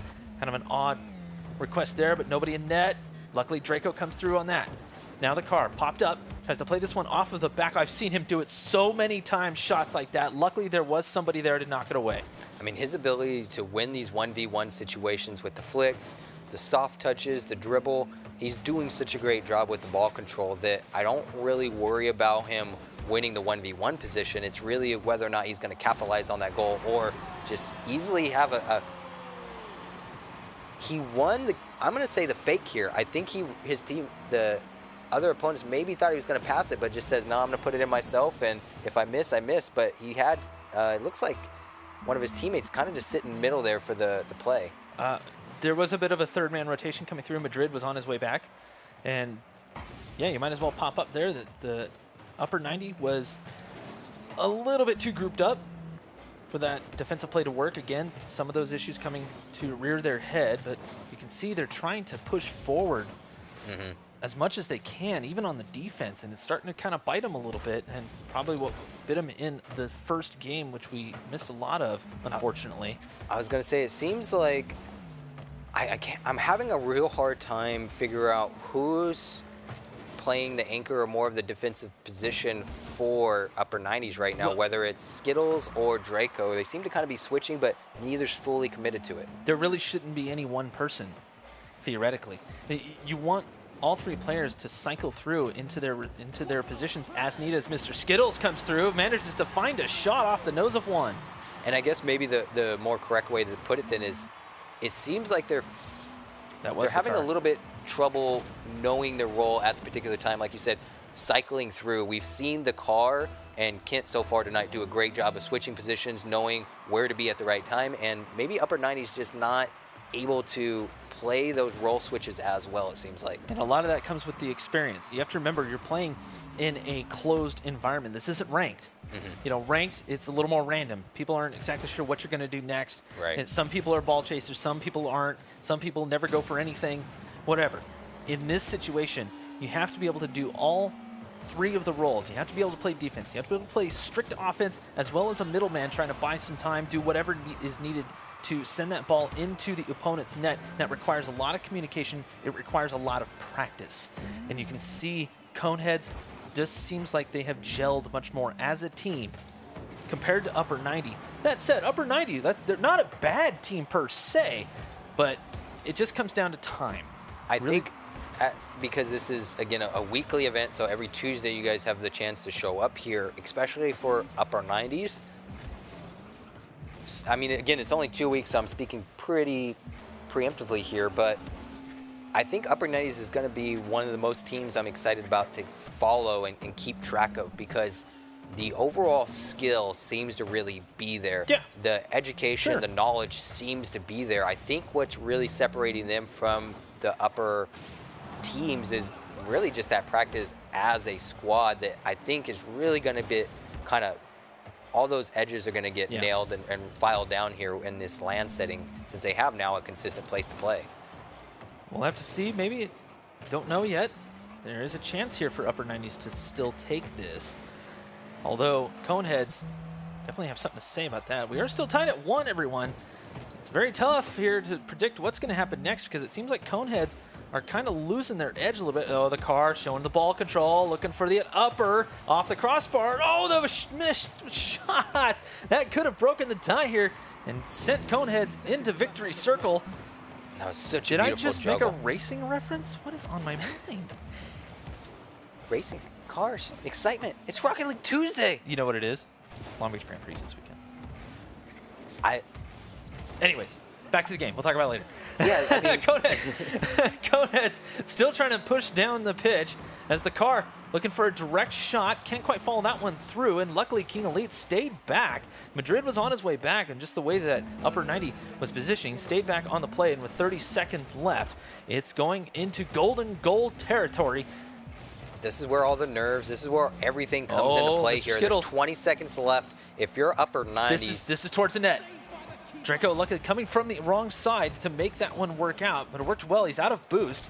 Didn't line himself up for the boost pads as Mr. Skittles trying to play this one off the car towards the net. Centered, nobody there. That's because the second man wasn't quite back to cover third, but they really should have pushed on that one. And now we're into overtime. Coneheads can take it. Well, now, let's face it, it could be now. upper 90s needs to get this equalizer here to at least win one of these goals and keep this series going. It's Coneheads up 2-0 in the series. That's towards the net. Wow, the bounce. Set up, car. Couldn't quite do much with it. King Elite. Everybody playing a little bit timid here, just trying to make sure that there's no terrible mistakes, man. Oh, wait. Mr. Skittles tries to play it off of both of the defenders. The car racing in for the touch to send it away. That was perfect. The car now has boost towards the net. It's open and in. Excellent shot here. The car coming through. And again, they just kind of, I don't really have much to say about that one. The car is just in a great position to know where the ball is going to be going. And it seemed like the upper 90s was doing the right thing. But as you put, I don't know about that 2v1 challenge there. That was a little bit risky, and especially now seeing the whole field and knowing that they didn't have anyone racing back to get for the defensive play, you got to be, as a squad, committed to that. And again, just we're not exactly sure what it is. Lack of communication, lack of practice. It's those small things that they just need to fine-tune, and I'd see upper 90s definitely being one of those final teams for sure in these future events. Oh, yeah, for sure. And luckily, they probably logged into their Steam account. Now, it doesn't necessarily mean that you can save the replay and be able to view it at home, unfortunately. We've seen that before where the Steam sync just goes nuts. But I highly recommend Upper 90, at least that particular squad, come back next week after doing a little bit of replay review and try to figure out what exactly went wrong. Right. There was let's face it, there was quite a bit that went wrong. But there's definitely some mechanical practice that needs to be had, and as well as some team practice. Now, team practice, working on a rotation, trying to figure out what works for that particular squad, can be done in ranked. You don't necessarily need to scrim, but if you can. So far tonight, we've had a lot of people kind of come in, show up that we don't know. And we've seen some people that, like you said, were a little bit surprised. And one of those people that we've got a little bit of information from was it CRV underscore? Yeah, C_RV. Whoever that is. Hi! We love him. I mean, he's a part of the community, and that's he's one of those things that. All right. Wait, hang on. He subbed. Thanks, man. Appreciate it. We want to see people like this show up and show their appreciation of what we're doing, because we have a total of 5 locations these guys can show up every Tuesday. So it's Roseville, Spokane, Fort Worth, Colorado Springs, Tulsa, Oakland, and Santa Ana. Yep. So that's a ton of places for people to show up and participate, again, on a weekly LAN basis. So you don't have much of an excuse or another reason not to come out and show us, or show yourselves what you're really made of in the Rocket League community. Of course, all those locations that we just listed, except for Oakland and here in Orange County, California, are in Walmart locations. Of course, want to thank those guys for helping us out on that. And of course, all those locations have the overpowered PCs, much like this one right here. It's actually not bad, I have to admit. Yeah, working pretty good. It's running 2 screens, so can't complain about that. But yeah, we're going to go ahead and take a little bit of a break and find some more excellent matches for you guys. Don't go anywhere. We'll be right back.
So I don't know about you, but I needed that break after all that action. I mean, I'm kind of just getting warmed up.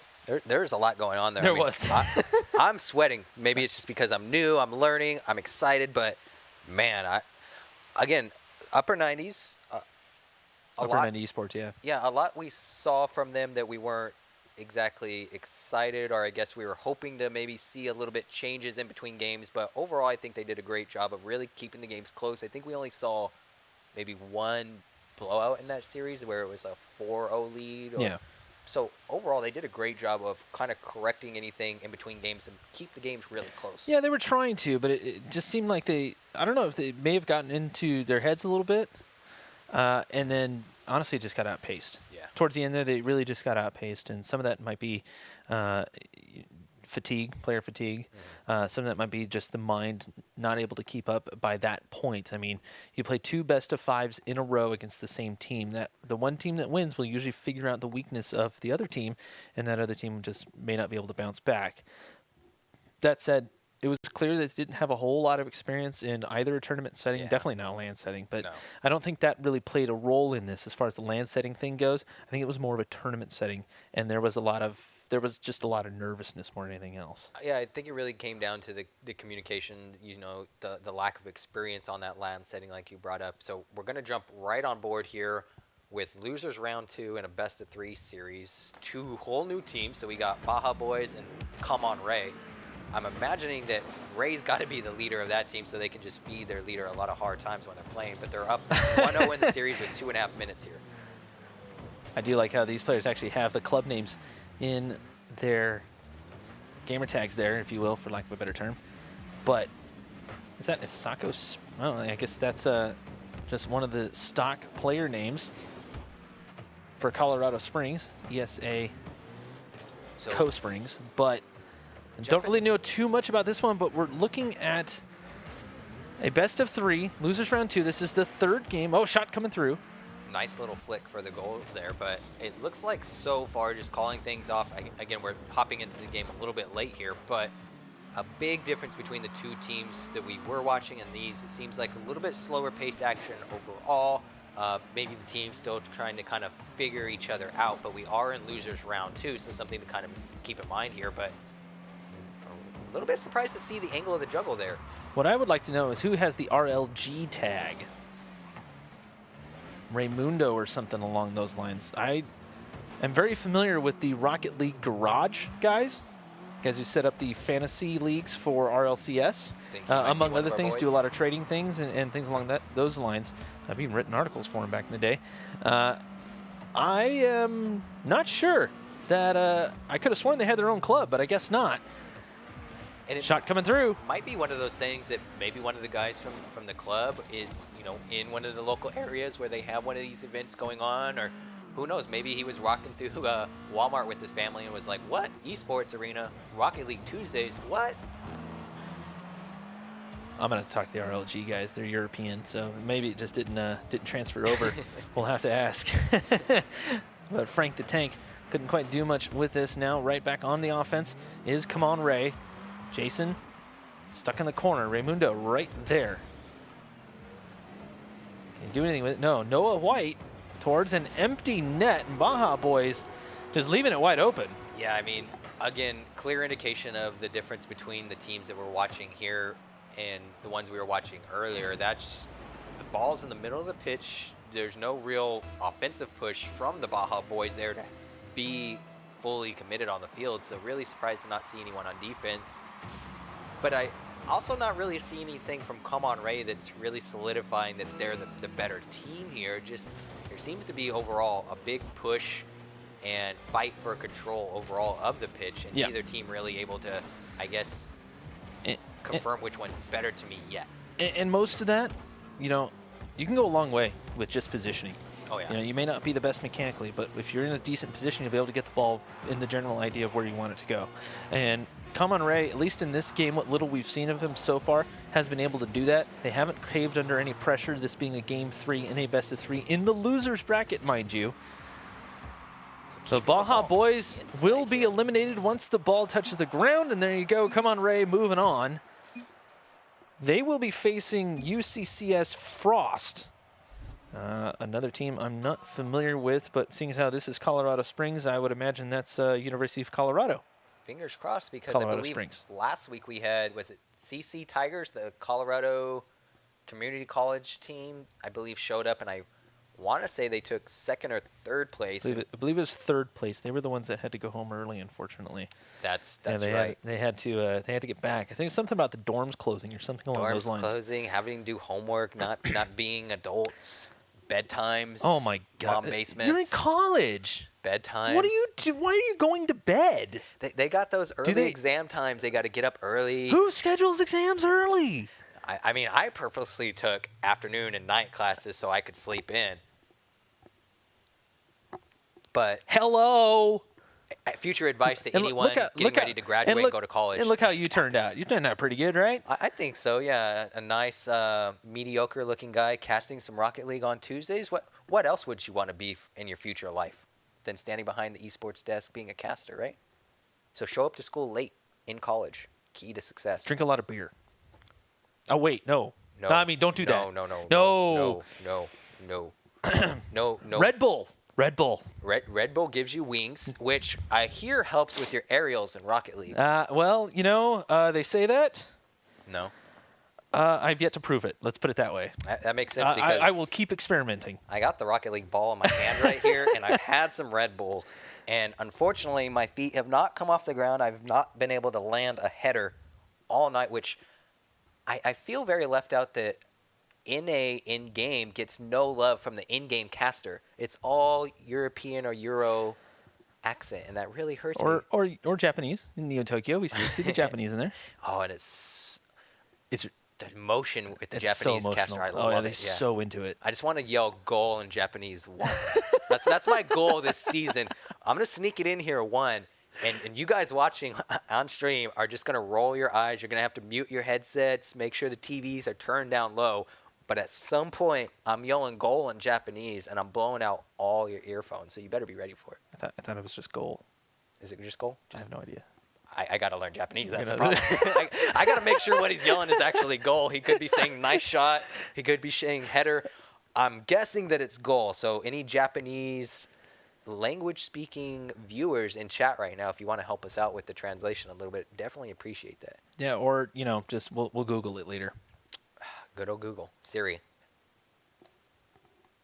I like Siri. I got an iPhone. Google Translate. Siri. I'll just ask Siri. Hey Siri. Why? What's this Rocket League guy saying? Why would you use such an inferior product? Oh, that's. So, anyways, Google and Apple. There's a fight that we want to start in the chat, right? Talk about some negativity. Look at that. We're getting toxic. Oh no. So my favorite toxic thing to say about any search engine is Bing has to feel really bad about only being used to get to Google. To get to Google, yeah, exactly. I love that one. It's solid. I'd never use Bing. No, me either. Straight to Yahoo when I'm trying to get to Google. Yep. Yeah. Whatever's there, just get me to Google. Come on, you know who the real man is. Just like tonight, we know what you guys are really here for, which is Rocket League Tuesday. Not our absolutely serious banter. Nope, you're not here. And also very terrible. A little bit. We suck at this, don't we? The banter, I mean. I'm trying to look at chat. Chat said GG's and chat said GG's. LMAO. I'm a little bit old, so I don't know what that means. I think that means we're funny, and funny is good, right? Funny is well, it's either that, but we don't have a cringe counter yet, so we don't know how many times we've sucked at our humor. Gotcha. So we also don't know if they're laughing with us or at us. All right. Well, yeah. What are you gonna do? But I can tell you this though. We're going to go ahead to a little bit of a break. Again, the technicalness of all this. We're actually trying to pull streams from a variety of different locations, so it's a little bit tricky sometimes. It's a little tricky. I don't think anybody's really done this in Rocket League before, so it's becoming a bit of a thing. We're working out the bugs, but while we do that, we're going to take a little bit of a break. Don't go anywhere. We'll be right back.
So hopping right on board into some actions inside of Colorado Springs. We're on board with Jason. The game's just started 0-0. Back on board with both teams we were just watching. Now that we got the technical abilities sorted out here, we're trying to get the rest of the stats on board so you guys know exactly where we're at in this bracket, but not a whole lot going on right now. Again, the game's just started, so we're really just kind of trying to see what's going on and collect some information so we can start to really, I guess, anticipate what these players are going to be doing to, I guess, put the first goal on the board here. I'm trying to see which players are actually on the pitch. I saw Aunt Jemima. No. Don't laugh. Definitely. One of the veterans of the Rocket League community tournament scene, a fantastic player at one point. Now, he did come back to, he backed off of Rocket League to focus on school and other things. He made a run at the pros, really deep run, actually. Just couldn't quite make it onto the scene. But a fantastic player. Always loved watching him play, mind you. Although the icon was always an Aunt Jemima.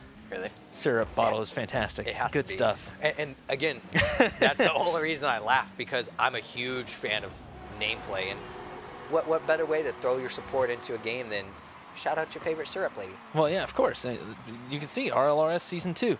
So he's been around for a while. Been around for quite a while, and the last I heard, he backed off, but I could be wrong on that. And it's been, obviously can't exactly look it up at this moment. But come on, Ray, UCCS Frost in, well, I guess it's game one, actually. Yeah, we're jumping in here nice and early. Plenty of time to figure out who's going to move on and who will be going home. The winner of this particular game going on to face Sinister Nation. That will be a rematch if UCCS Frost can get through. As another one lingering in front of Come On Ray's net. Wow. Finally cleared out. Nobody going for that. I was a little bit surprised at how long it just sat in there and no one took advantage to clean it up there. But it looks like maybe they were just worried about overcommitting and waiting for the follow-up or the counter to come in. And maybe that's why they backed off there and didn't accept it. But again, the player that you called out, Aunt Jemima, going in for the second touch. Easy pass coming off the wall here. And he just reads it so perfectly to be there off the backboard, beats the defender there, and just puts it in off the ground into the goal. So going up 2-0 is UCCS Frost. Again, we're guessing that that's a collegiate team here. And maybe that's why Aunt Jemima's showing up tonight is, like you said, maybe he took a little bit of time off, and this is close to home, so he has a chance to participate. He actually played for Upper 90 Esports at one point. One of the other teams we've seen tonight. There you go. So. Yeah, we have seen that at another location, mind you, as JH coming through and bumped around, trying to get back. Luckily, a teammate was back. Couldn't quite see who that was because somebody turned off the nameplates. And it looks like so far UCCS has just been doing a great job of pitch and ball control, making sure that Come On Ray just doesn't have the opportunity to get any touches to put any clear shots on goal. And I guess that's what we'd expect to see now, knowing that, again, there it is, Aunt Jemima, second goal, I believe, that we've been watching so far, just putting it in. And you notice he was sitting the defender right there was sitting behind the net, behind the goal line, and we're starting to see that more and more as I begin to really analyze the 3v3 rotation. We're seeing the third man back sit farther and farther back, and the moment it crosses that midfield line, they sit a little bit farther back in the net, trying to get ready for just a scoring opportunity right here. JH making his name felt right here, receiving a great pass from I don't know who. And just beating him to the ball, making sure he's got the right angle on the touch to put it in there unchallenged. So UCSS Frost is showing up. They're putting on a show, and they want to make sure that if they're in loser's bracket, they're making a run. They're not letting anyone put them out of this competition we got going on here tonight. And that's something that, again, you guys need to think about when you're showing up to these events is people are going to be looking back at this footage. You should be looking back at this footage, trying to figure out what you need to be doing on to improve, to make sure that you guys are, again, as we talk about Aunt Jemima here, he's someone that, and maybe just like you, looking for an opportunity to break into the scene, and what better chance to kind of add a success story like this onto your esports resume that you took home a championship in the Rocket League Tuesdays events for the Esports Arena. And I'm getting tired of saying his name. Aunt Jemima. I'm going to Denny's tonight to get some pancakes after seeing him play so much. Yeah, I don't blame you. I really don't blame you. And the funny part is, I think we have Aunt Jemima's competitor, Mrs. Butterworth's, in our fridge. Do we now? Yeah. No, my fridge at home. I don't know about you. But I think I'm a Jemima man, yeah. I mean, don't get me wrong. Log cabin for me, but whatever. Okay. So I learned early on that the only reason I like pancakes and waffles is the syrup. If there's no syrup and butter, I just don't eat them. You know what though? If you want to try something a little different, try it with jelly. Okay. Yeah. Jam, preserves even. Oh, I like some good jam with my breakfast. So. And particularly boysenberry. I've heard that before, boysenberry. So I mean, now that everybody's hungry, UCCS Frost coming through here. This is game 1 of a best of 3, looking to get into the finals here. And Come On Ray just really has not had, really much of a response. Let's face it, 6-0. We sat here talking about syrup for like 2 minutes. Again, I'm trying not to be negative towards Come On Ray here, but it just doesn't seem like they have it this game. Let's face it. Yeah, and it might just be one of those situations where they show up, and really trying to figure out where exactly they are on the playing field. Where or what do we need to practice on? There's some teams here that, like we've talked about with Aunt Jemima, we're on another team. They might be playing with new people. Mm-hmm. So there's a lot of things to take into consideration here. So we're trying to be, as, I guess, constructive with a lot of what we're talking about here, not necessarily negative. So there's a difference between what we're pointing out and trying to correct versus just overall being toxic, which sometimes we see people in the Rocket League community be. We're only toxic to the people we know. Oh, most definitely, yeah. Yeah, so I'm going to be toxic to Aunt Jemima now. Because you know him. Well, I don't know him personally, but I've casted him a few times, been around the block a little bit as Aunt Jemima, and I guess it's fair to say I have a little bit as well, but the the problem is there's nothing to be toxic about. Frost came through. They did what they had to do. Mm-hmm. They won. Yep. Unfortunately, Come On Ray, just really, they had no answer. They were stifled. Yeah. I think is the word would accurately describe that. Straight stifled by Frost on that particular game. Again, something to not be so down on yourselves about, guys, because when you show up to these events, we were surprised when we start seeing these names here and looking at these brackets on who's showing up. Mm-hmm. We didn't really expect some of these, ex-pros and maybe people that are trying to re-enter the scene to make such an early run or show up so early in the season. Again, this is just week 2, and we're really here trying to spread the message and the awareness of this event. So again, Rhodesville, Spokane Valley, Fort Worth, Colorado Springs, Tulsa, Oakland, and Santa Ana, guys. These are all places that you could show up every single Tuesday and either come with your team or show up on site and be able to find like-minded individuals that are either looking to have fun and enhance their skills in Rocket League, see exactly where they're at. I mean, there's all kinds of different things that you guys can do.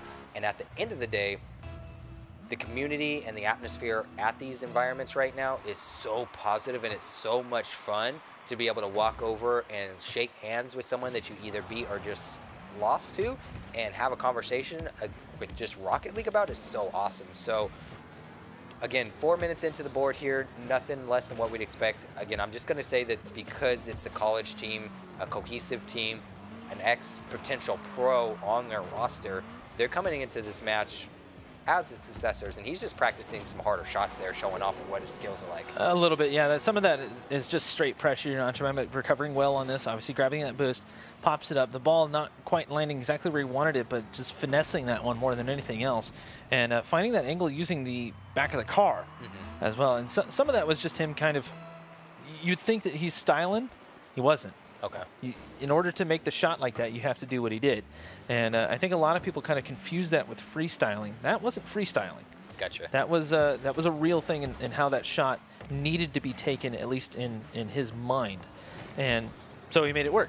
JH here rocking the Batmobile above 2. Beats 2 defenders, but unfortunately unable to put it in. Didn't have anyone to kind of counter that to make sure it went in for UCCS. But just the pitch control, the ball control, they're in every single spot they need to be. I haven't seen the ball cross on their side of the field once so far. Yeah, Frost has basically just been kind of hanging out right at the midfield and just waiting for that clear.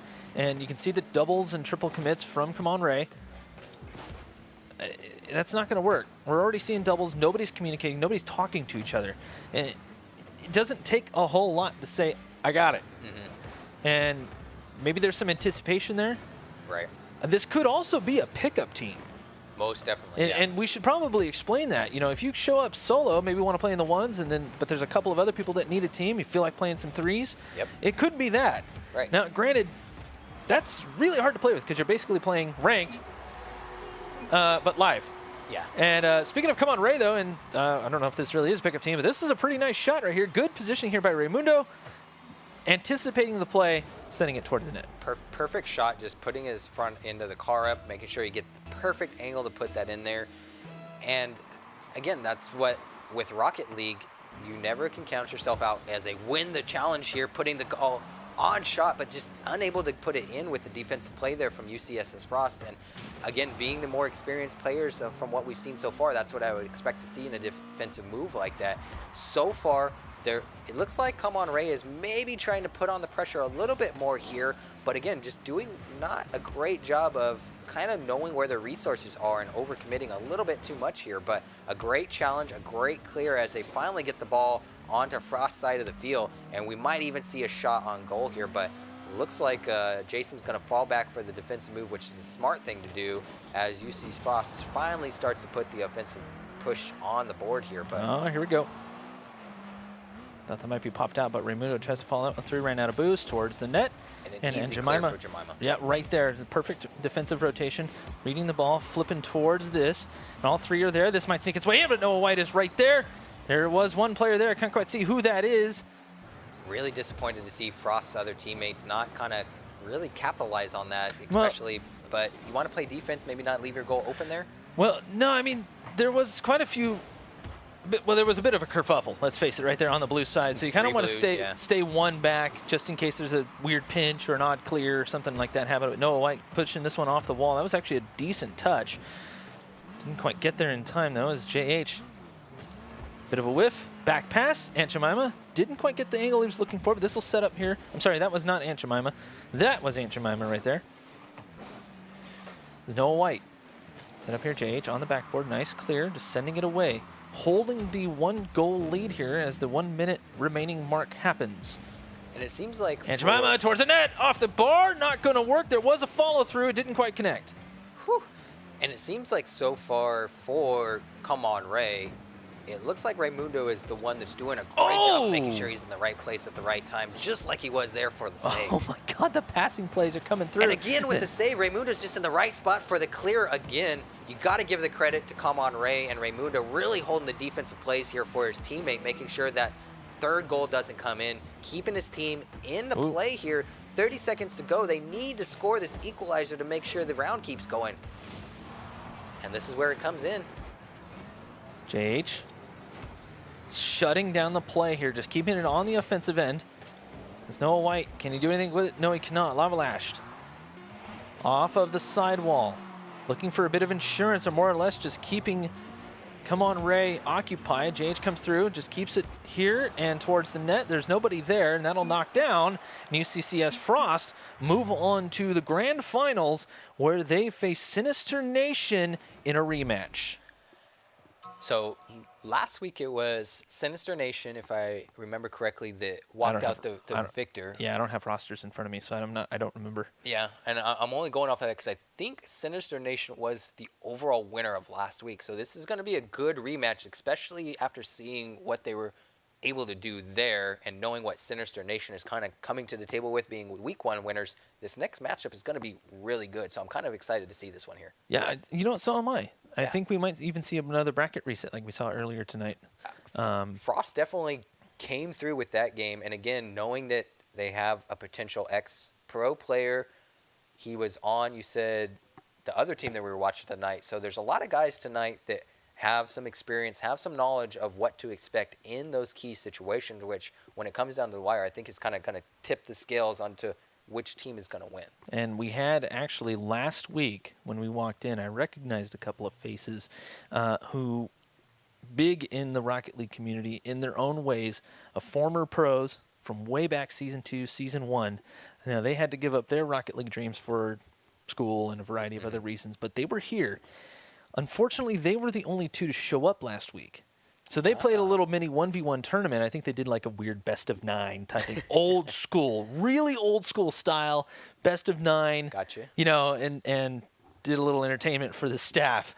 But I heard the staff was thoroughly employed they were thoroughly, with the amount of trash talk that was going on, I heard. Respectful trash talk. That's the one thing. Right. I know these two personally. They were, they're, you know, it's the usual schoolyard jokes, you know, and you don't expect it. You expect gamers to be like, oh, no, these guys were totally making fun of themselves. It was fantastic. And so that's what we talk about when we say there's no real toxicity in person. No. Unless someone really gets in your face, you're going to have a whole slew of people backing you up and throwing that guy out. So if you guys are afraid to actually face an opponent or even just, you know, come out. I know a lot of that comes out in the Rocket League community where you're a little bit I don't know, in your head maybe about showing your face and actually playing. Don't be. I think swing on by, have a little fun. Yeah. If you don't want to play, then don't play.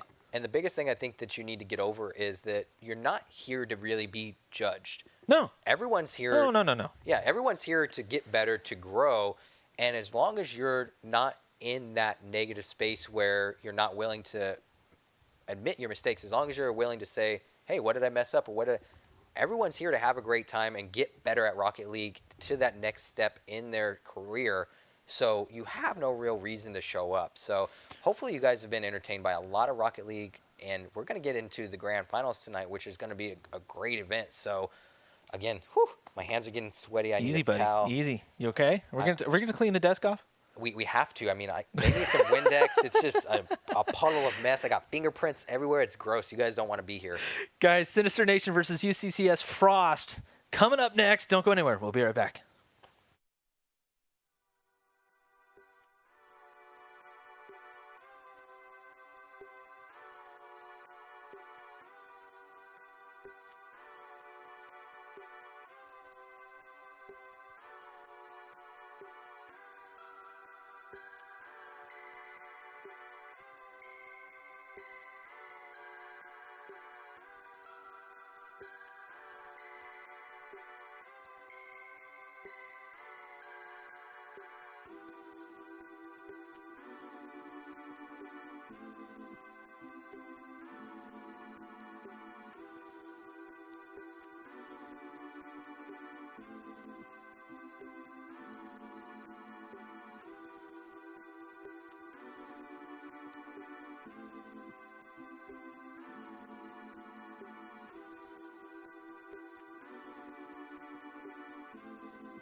So we're hopping right on board with you guys into this grand finals game.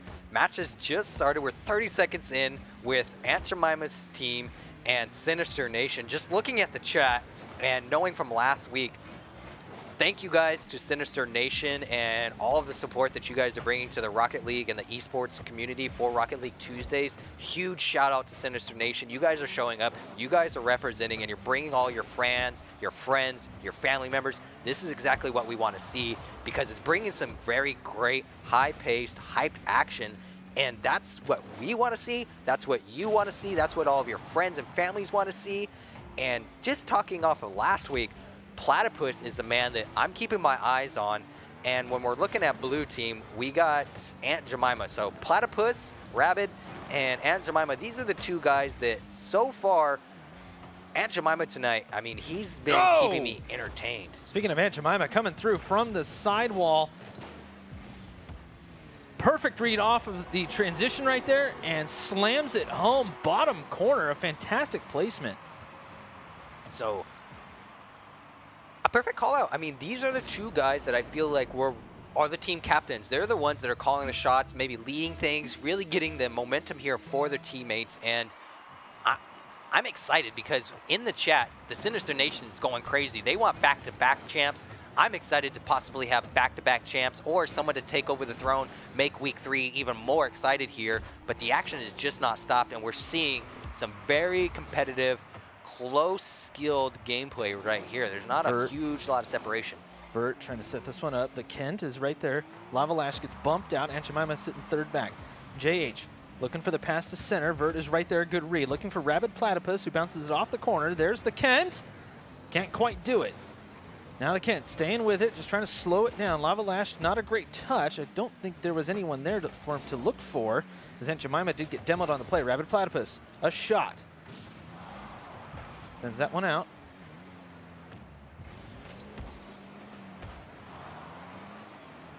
So not a whole lot going on here. I mean, some overall plays that we're expecting to see, really just a fight for overall control, making sure some shots are trying to come on goal here, but some great plays and defensive moves, just making sure that no one really is getting away with anything that they don't want to happen right now. And this is what we'd expect to see between two evenly skilled teams. Not a whole lot of runaway movement or action here going on. And Aunt Jemima, great with the clear pass up to JH, but just gets blocked by the Kent. And we've seen this constantly from the Kent, just being in the right place at the right time, but unfortunately just loses the contest there, and Lava with the goal. It's the Kent. Just couldn't find the angle he was looking for, just couldn't get the ball under control. Lava Lash, a great challenge on that at the sidewall. Sends it up in a way that's exactly what they need to do. Frost coming from the bottom bracket, mind you, looking for the reset in this best of 5. We could see another, what, 10 games? Let's hope it. I mean, I'm hyped tonight, and if you're Sinister Nation, you guys are representing in chat, you're showing up, your boys are down 2-0. If you're at the stadium, you guys need to be up on your feet, stomping, clapping your hands, making sure you're giving your boys all the momentum they need. They got a minute and a half left here to score 2 more goals, at least to take this first game or tie it up. Rabid Platypus reading this one perfectly off of the backboard. A fantastic play right here from Sinister Nation. Able to set this up, get it going, and right into the center of the net. Nobody there from Frost. A little bit weird. A little bit. They've done such a great job of not making the novice mistakes like that tonight. And Aunt Jemima there with the words that he knows that's a mistake that they shouldn't be making right now at this level. And what better play than Vert to make this wall up the run, put the ball. He gets challenged. No one there for the trade, and a shot comes in. Whoo, Jemima there. He's reading the ball. Jemima is the man today for Frost. Rabid Platypus sets it up for Vert. Vert couldn't do much with it. Haven't seen a whole lot of Vert this particular game. He's definitely having a little bit of slower shot start than we saw last week. Oh, great challenge right here. Could be one. No, Vert gets there just in time. Sorry to interrupt you there, but that could have been dangerous. It's only a 1-goal game, so it's still pretty close here. Sinister Nation can catch this up easily. Just needs that little bit of a breakaway as the Kent looking for said breakaway. Ends up getting demoed on the play as Aunt Jemima picks up here. Stopped. Unfortunately, the Kent just not able to connect with that touch that he needed to make sure that that goal was a little bit closer there, but backboard comes into play here, and now it's just going to be a little bit of a fight for control because I don't see them giving it up here, but Sinister Nation doing a great dribble, crosses one player, pops it up in the air. That's not in. Not this time, as it goes off the backboard. Sinister Nation trying to set themselves up, but a nice clear from Frost sets this one down the field, and now Lava Lash. Can he do much with it? The Kent gets in the way. It was a good challenge, just keeps it in the corner here. As Rapid Platypus to Vert, looking to possibly get set up there, joined in to the corner. And I would really expect Vert here to hop back onto the defense, let Platypus play the offensive role like he's been known to be so far this tournament, and really put the shot on goal. But Vert's just not been able to either get things going. Maybe he's had a little bit slower start than normal. But not a terrible game there from either side. I mean, this is exactly what we want to see, and I'm excited here. This is a grand finals that is even. I mean, I like what I saw there from both teams. I'm excited for this one. Yeah, no, this looks like it was a heck of a tournament. Colorado Springs showing up. Oh, yeah. This is fantastic. Mm-hmm. All right, guys, let's go. All right. If you're any other location out there, like you said, this is going to be if Sinister Nation takes back-to-back champs, Colorado Springs. I'm going to bow down to you guys because I believe I said that Orange County would be showing up, and I'm wrong. What can I say? I mean, we got to get some Orange County guys to show up. You know what I'm saying? The Oakland guys too. You know, the main esports arenas need to show up. Let's go, guys. Come on. Anyways, 4 saves from Aunt Jemima on that play. That's quite a bit, and 5 shots coming out from Rapid Platypus. Of course, only 1 going in. Gonna have to work on that accuracy a little bit. Did kind of seem like the plays fell apart on the offensive end. A little bit, yeah. And kind of looking at the stats there, Vert again, he did such a great job playing the midfield, helping Platypus last week with all the passes and the second touches. He had just a little bit of a slow start there, and just maybe reading into things, I think Sinister Nation is just kind of trying to play or feel out what's going on this first game, and they're really going to turn it up here. And again, that's what we talked about so many times tonight is what are you and your teammates going to do between rounds when you're either winning and trying to see, okay, we won, what do we need to do, or what were we doing right that caused us to win, and what do we need to correct to make sure we're even better than last time? And if you were on the losing side of that, what are you obviously going to do to correct to make sure that you're then on the aggressive or winning side? But both teams right now are doing what we would exactly expect, which is showing up week to week and getting that inland experience. And I'm sorry for the rest of the teams that are showing up, but I'm going to keep shouting out Sinister Nation because last week, after the event was over, they were so excited about winning and taking home that first place. And they were tweeting and they were talking in chat about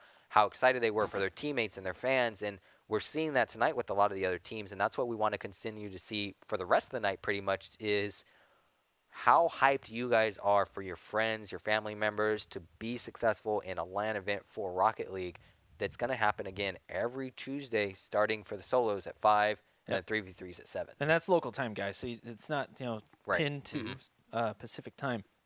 It's one of the reasons why we start off, with Texas and Colorado and things like that. And then we'll move to the West Coast, whoever happens to be playing Oakland or Roseville or here in Santa Ana, California. For those who would like to join us, you can. Games have already started, obviously, but next week, it's another week. Yep. So just coming down here, getting down here early, getting warmed up, and getting set for that 3v3. And if you can make it for the 1v1, that's always a good time. At least it's always a good warm-up, at least. And unfortunately, I haven't been able to do this because we have the great opportunity of being here in Santa Ana in Orange County where they have a flagship location. So we're not inside a Walmart.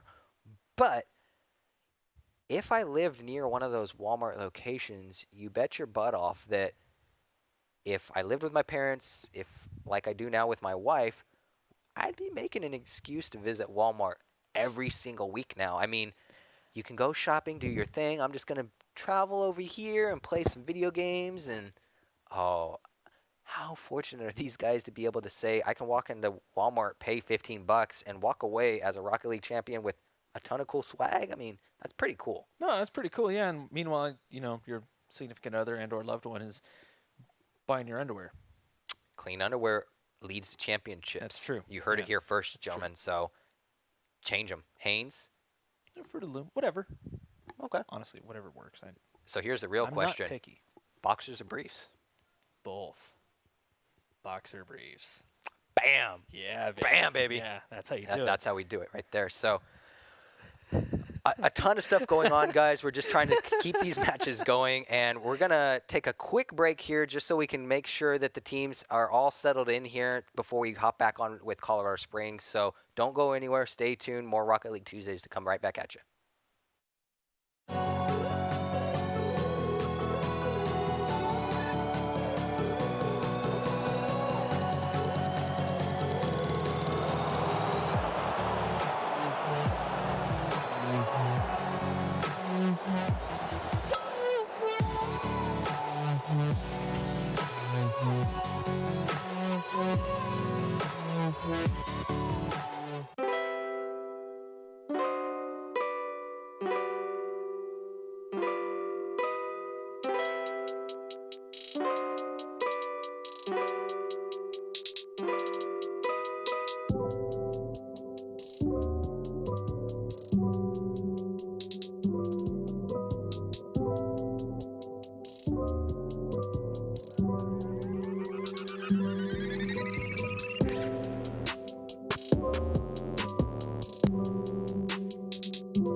So hopping right back on board, straight into the action with UCSS Frost and Sinister Nation, with Frost being up 1-0 so far in this best of 5. What are you really looking for from Sinister Nation since they're down right now? Pressure. Have someone on that ball or coming at that ball at all times.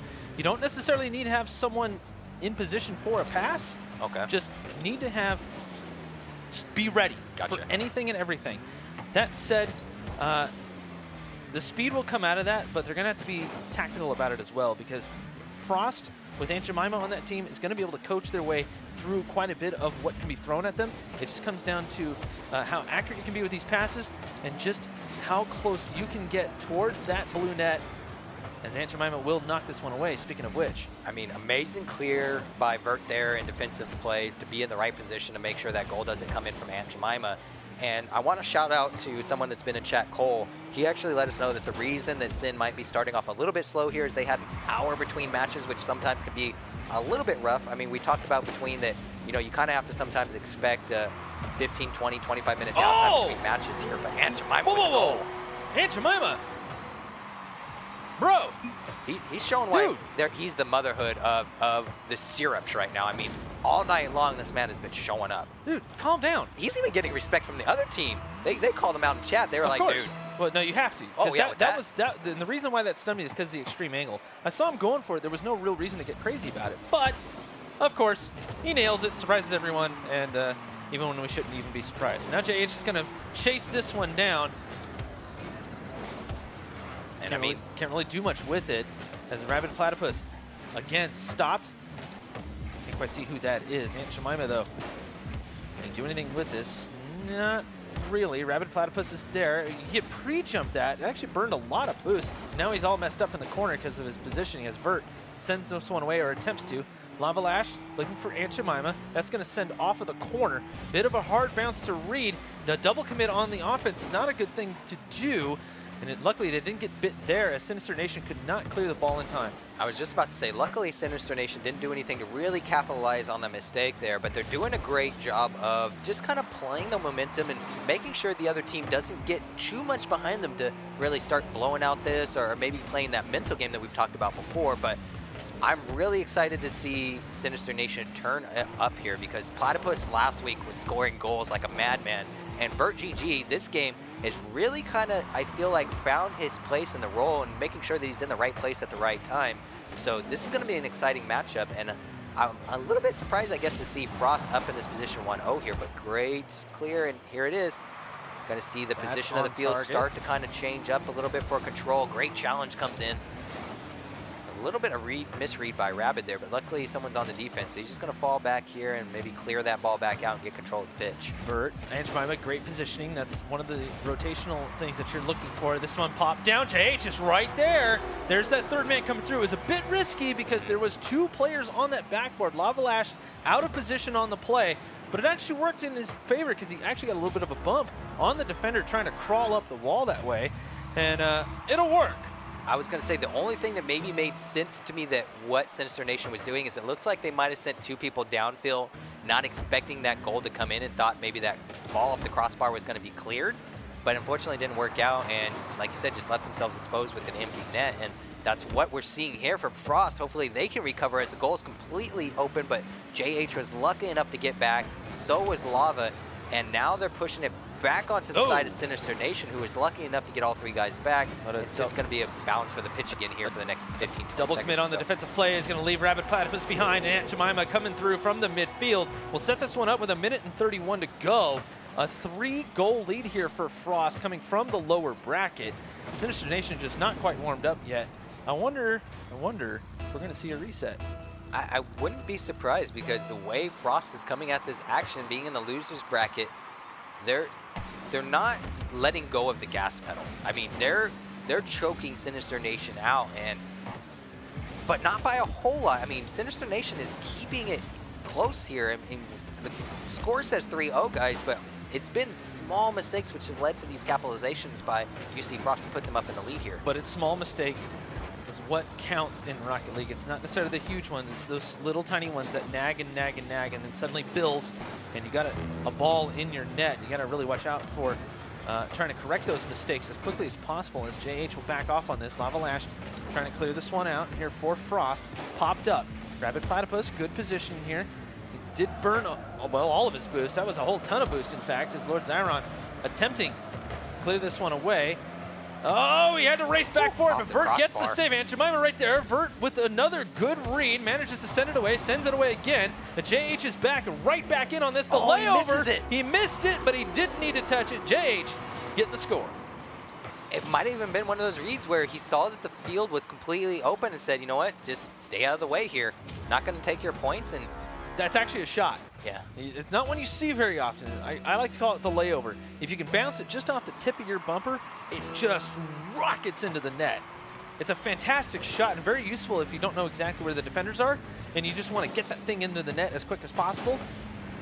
You might have been called off on it, or you might have missed. One or the other. Well, you've talked about this multiple times tonight where sometimes in Rocket League, it doesn't even come down to necessarily skill, but being in the right position and being a little bit risky or willing to take those chances.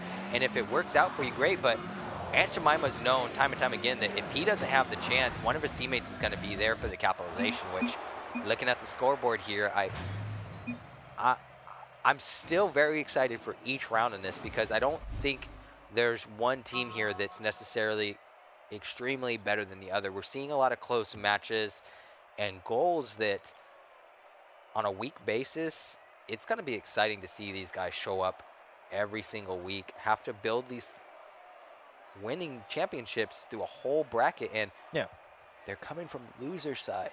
Right, yeah, and that's the one thing that we need to kind of remind everyone is that loser side bracket, It's tough. It can be tough on the mind, but you know, Sinister Nation, like we mentioned before, had to sit around for a little bit. Maybe they're not quite warmed up just yet. You know, it's only 2 games in. You got to get those mechanics all warmed up, and they didn't really have much going for them that particular game. But now is the time to get back into it. They do have one more game in this series. Yep. Now, Sinister Nation coming from the upper bracket, they technically have a whole nother series on top of it. Right. So the nerves, I guess, if I am Sinister here on this particular game, I'm saying if I'm Sinister Nation, this is a throwaway game for me. If there's anything that they're wanting game 3? Only because, like you mentioned, they have a whole nother bracket to play through. So if there's anything that you're wanting to try or you're really thinking that's not working for you and you need to change, this is the game to try it out. Because if you lose, oh, well, we're going to the next series. You have to beat me 3 more times. If we win, that's great. We get to proceed. But we're going to hop right back on board because these guys are getting into the action. They don't want to wait anymore. Sinister Nations, like you said, we sat for an hour. We're done playing. We're going to put the action in. We're taking the lead back. Rabid Platypus doing just that. And Jemima popped up looking for Lava Lash. That was a decent defensive play. JH wasn't quite in the position he needed to be in, as that one could have been another shot. But Rabid Platypus coming out. Can't really do much with it. Oh, never mind. I take that back. Looking for the shot, but Lava Lash able to knock it away. Right back in. His Sinister Nation popped down and away by JH. And Jemima right there. Grabs a little boost, trying to ball control this, but not anywhere near where he needed to be. Can't get the bump on Vert either, who does get the touch on the ball. Can't get the read on it off the wall. That's a tough one to do right there, as we're seeing a whole ton of pressure from Sinister Nation. They are not relenting. They're flying at the ball. They don't want to even let Frost have the opportunity to touch Vert it. with the shot! Wow. Manages to get through the goalie. Vert, no holds barred, goes full bore. It's a risky move. This is a triple commit here, so if that block comes in by Lavish, that's putting the ball off the wall and easily shot for Aunt Jemima, who we know if you give him the ball and you give him an open goal, he's not missing. So great opportunity, capitalization there by Sinister Nation to take the lead 1-0 here in the series. And again, they're just flying at the goal here. They don't want JH or Aunt Jemima to have the opportunity to touch the ball, which I think is the perfect strategy here. Again, this is game 3. They're pulling out all the stops here because they want to know what is and isn't going to work going into this final set if we do get there. That's fair, and the thumbs are warmed up, the minds are warmed up, and Lord Zyron coming through a beautiful play. Nothing too crazy, which I like. Yep. As you can see, Vert was up there just kind of deflecting everyone. JH out of position. Lava Lash was in the play already. Yeah. And there wasn't time for anybody to get back in. I think it's one of those touches that you make, and I don't think he really expected to go in, but why not? You know, you don't really see anyone in your way. It's exactly. So you see an open net, you might as well take a shot at it just to see what's going to happen. If it gets cleared out, fine. If it doesn't, it's in. Yep. So no big deal, no harm done, at least for Sinister Nation. But Aunt Jemima starting to show just how much speed he has, rocketing around the arena. And you notice he's not picking up a whole ton of 100 canisters either. He's using the pennies, the pads, that are out on the pitch. Now Aunt Jemima can't do much with this, so he'll leave it for JH. Rabid Platypus moving this one towards the net. Lord Zyron is up, but again, Aunt Jemima in there. Lava Lash trying to anchor this team. Now nobody in the net. Wow. Oh, a save comes through, but Rabid Platypus sends one in anyways. I was so nervous that they weren't going to be able to capitalize on that because that was such a great touch by Lord there to just get it into the net. And Platypus coming in, that's the man that showed up last week for Sinister Nation. And this is a complete turnaround. This is exactly what I talked about, guys. Sinister Nation sat down and they said, what do we need to do to turn this game around? And when you're looking at things from Frost's perspective, this has got to put a lot of pressure on them now because they had all the momentum going up 2-0 into this series, and now Sinister Nation is just completely stifling all of their attacks. They're not letting them get any momentum in this game. They really aren't here, but that said, it could be a bit of a feeling out game. Like you said, you expected Sinister Nation to come out swinging, and swinging they are. But now Frost is going to have to make the adjustment, and this is the time to do that. We've surpassed halftime here in Game 3. Drop down, great pass, and actually a decent team clear here as Aunt Jemima just staying on the ball, gets the reset. But Rabid Platypus right back in there as Lava Lashed. Can't do much with it. Towards the net again, it's down the crossbar. It's out just a touch, and all three, I should say, of Frost swarming in front of their net. That's not going to work here with 2 minutes left. And it seems like the strategy that you called out that Sinister Nation seems to be employing so far with that constant source of pressure is really starting to put Frost on their heels. And that's not what we've seen in the first 2 games. They were more the aggressors, causing Sinister Nation to have to capitalize on the mistakes as another shot comes in right in front of the goal. Again, unable to capitalize, but I think Sinister Nation here is doing exactly what they need to do. They're constantly putting on the pressure, putting that ball inside of the goal, and really just forcing Frost to react. And again, Vert just capitalizing on that shot. Yeah, Vert right here, a fantastic read on this. Lord Zyron just kind of going for the shot. JH was right there, and Zyron really needed to go to the other side.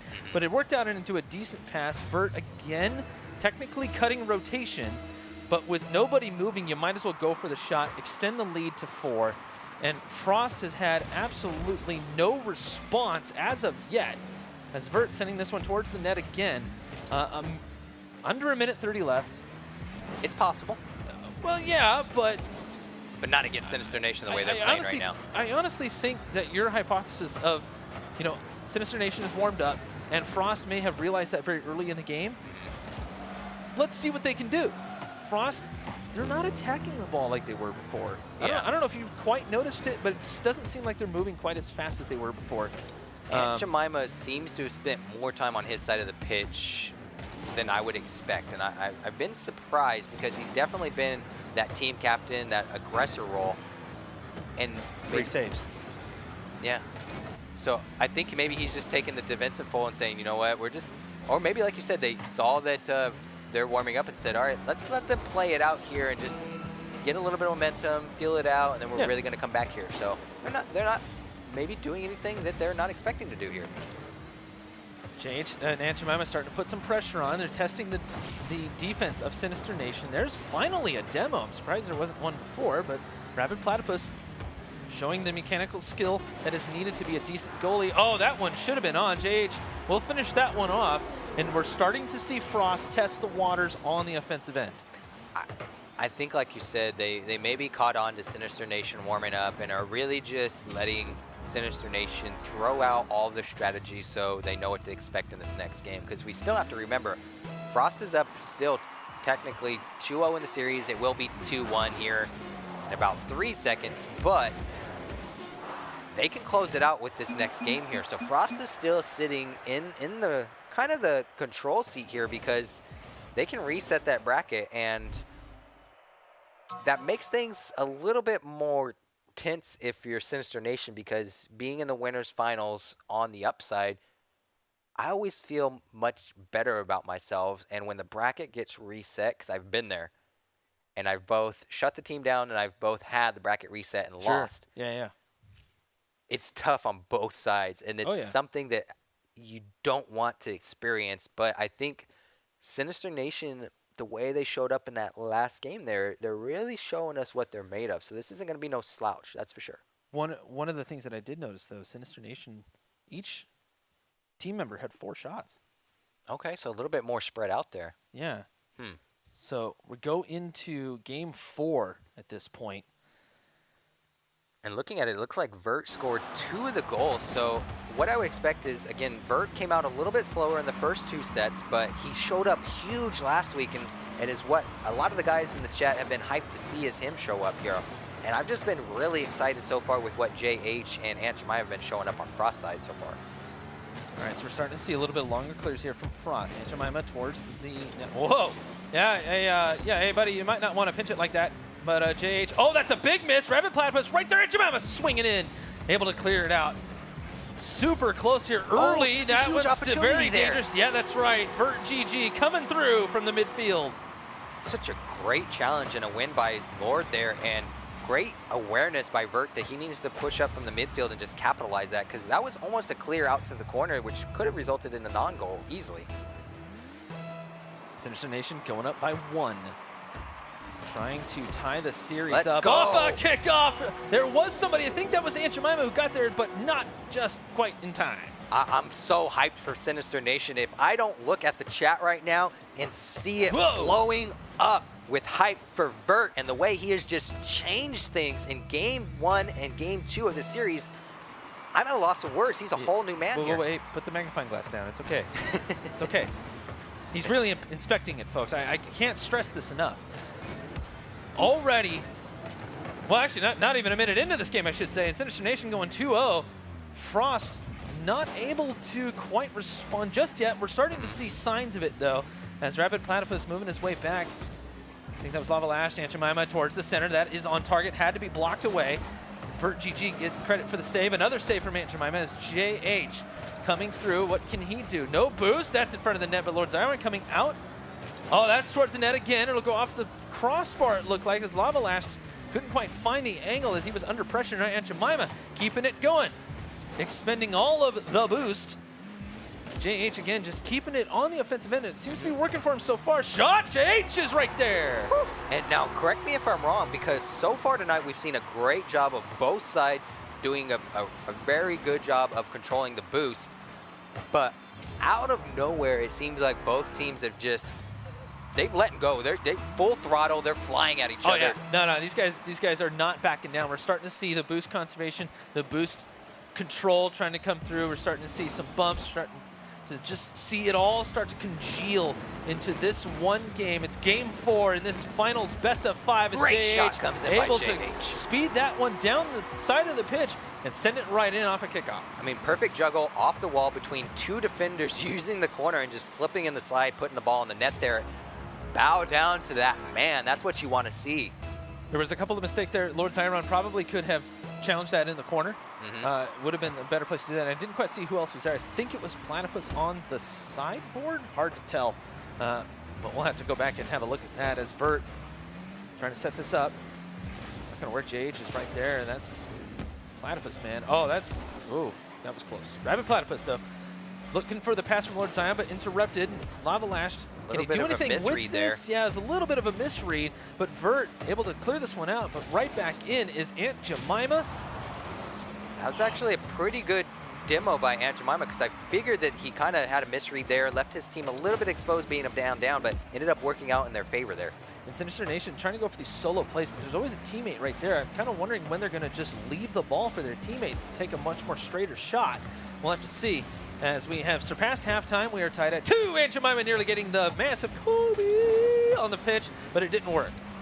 He would have been the dunk championship winner there for sure, as the shot comes in there, but nothing too crazy here. But we've definitely seen Sinister Nation turn up the pressure here. Ooh, and soft shot. Almost won it there.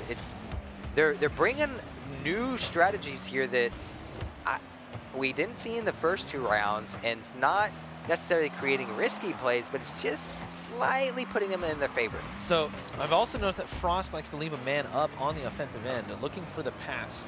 And while very risky, it actually makes sense because Sinister Nation wants to push real hard, but they are leaving a man behind, so maybe not the best time to do that at this point. But they could catch Sinister Nation by surprise. It does require the other two to have some fantastic mechanical ability and able to get those long clears and be accurate. It is a tough strategy to pull off, but when you do, it is very, very satisfying. As Rabbit Platypus going one-on-one, looking for the top corner, not going to work.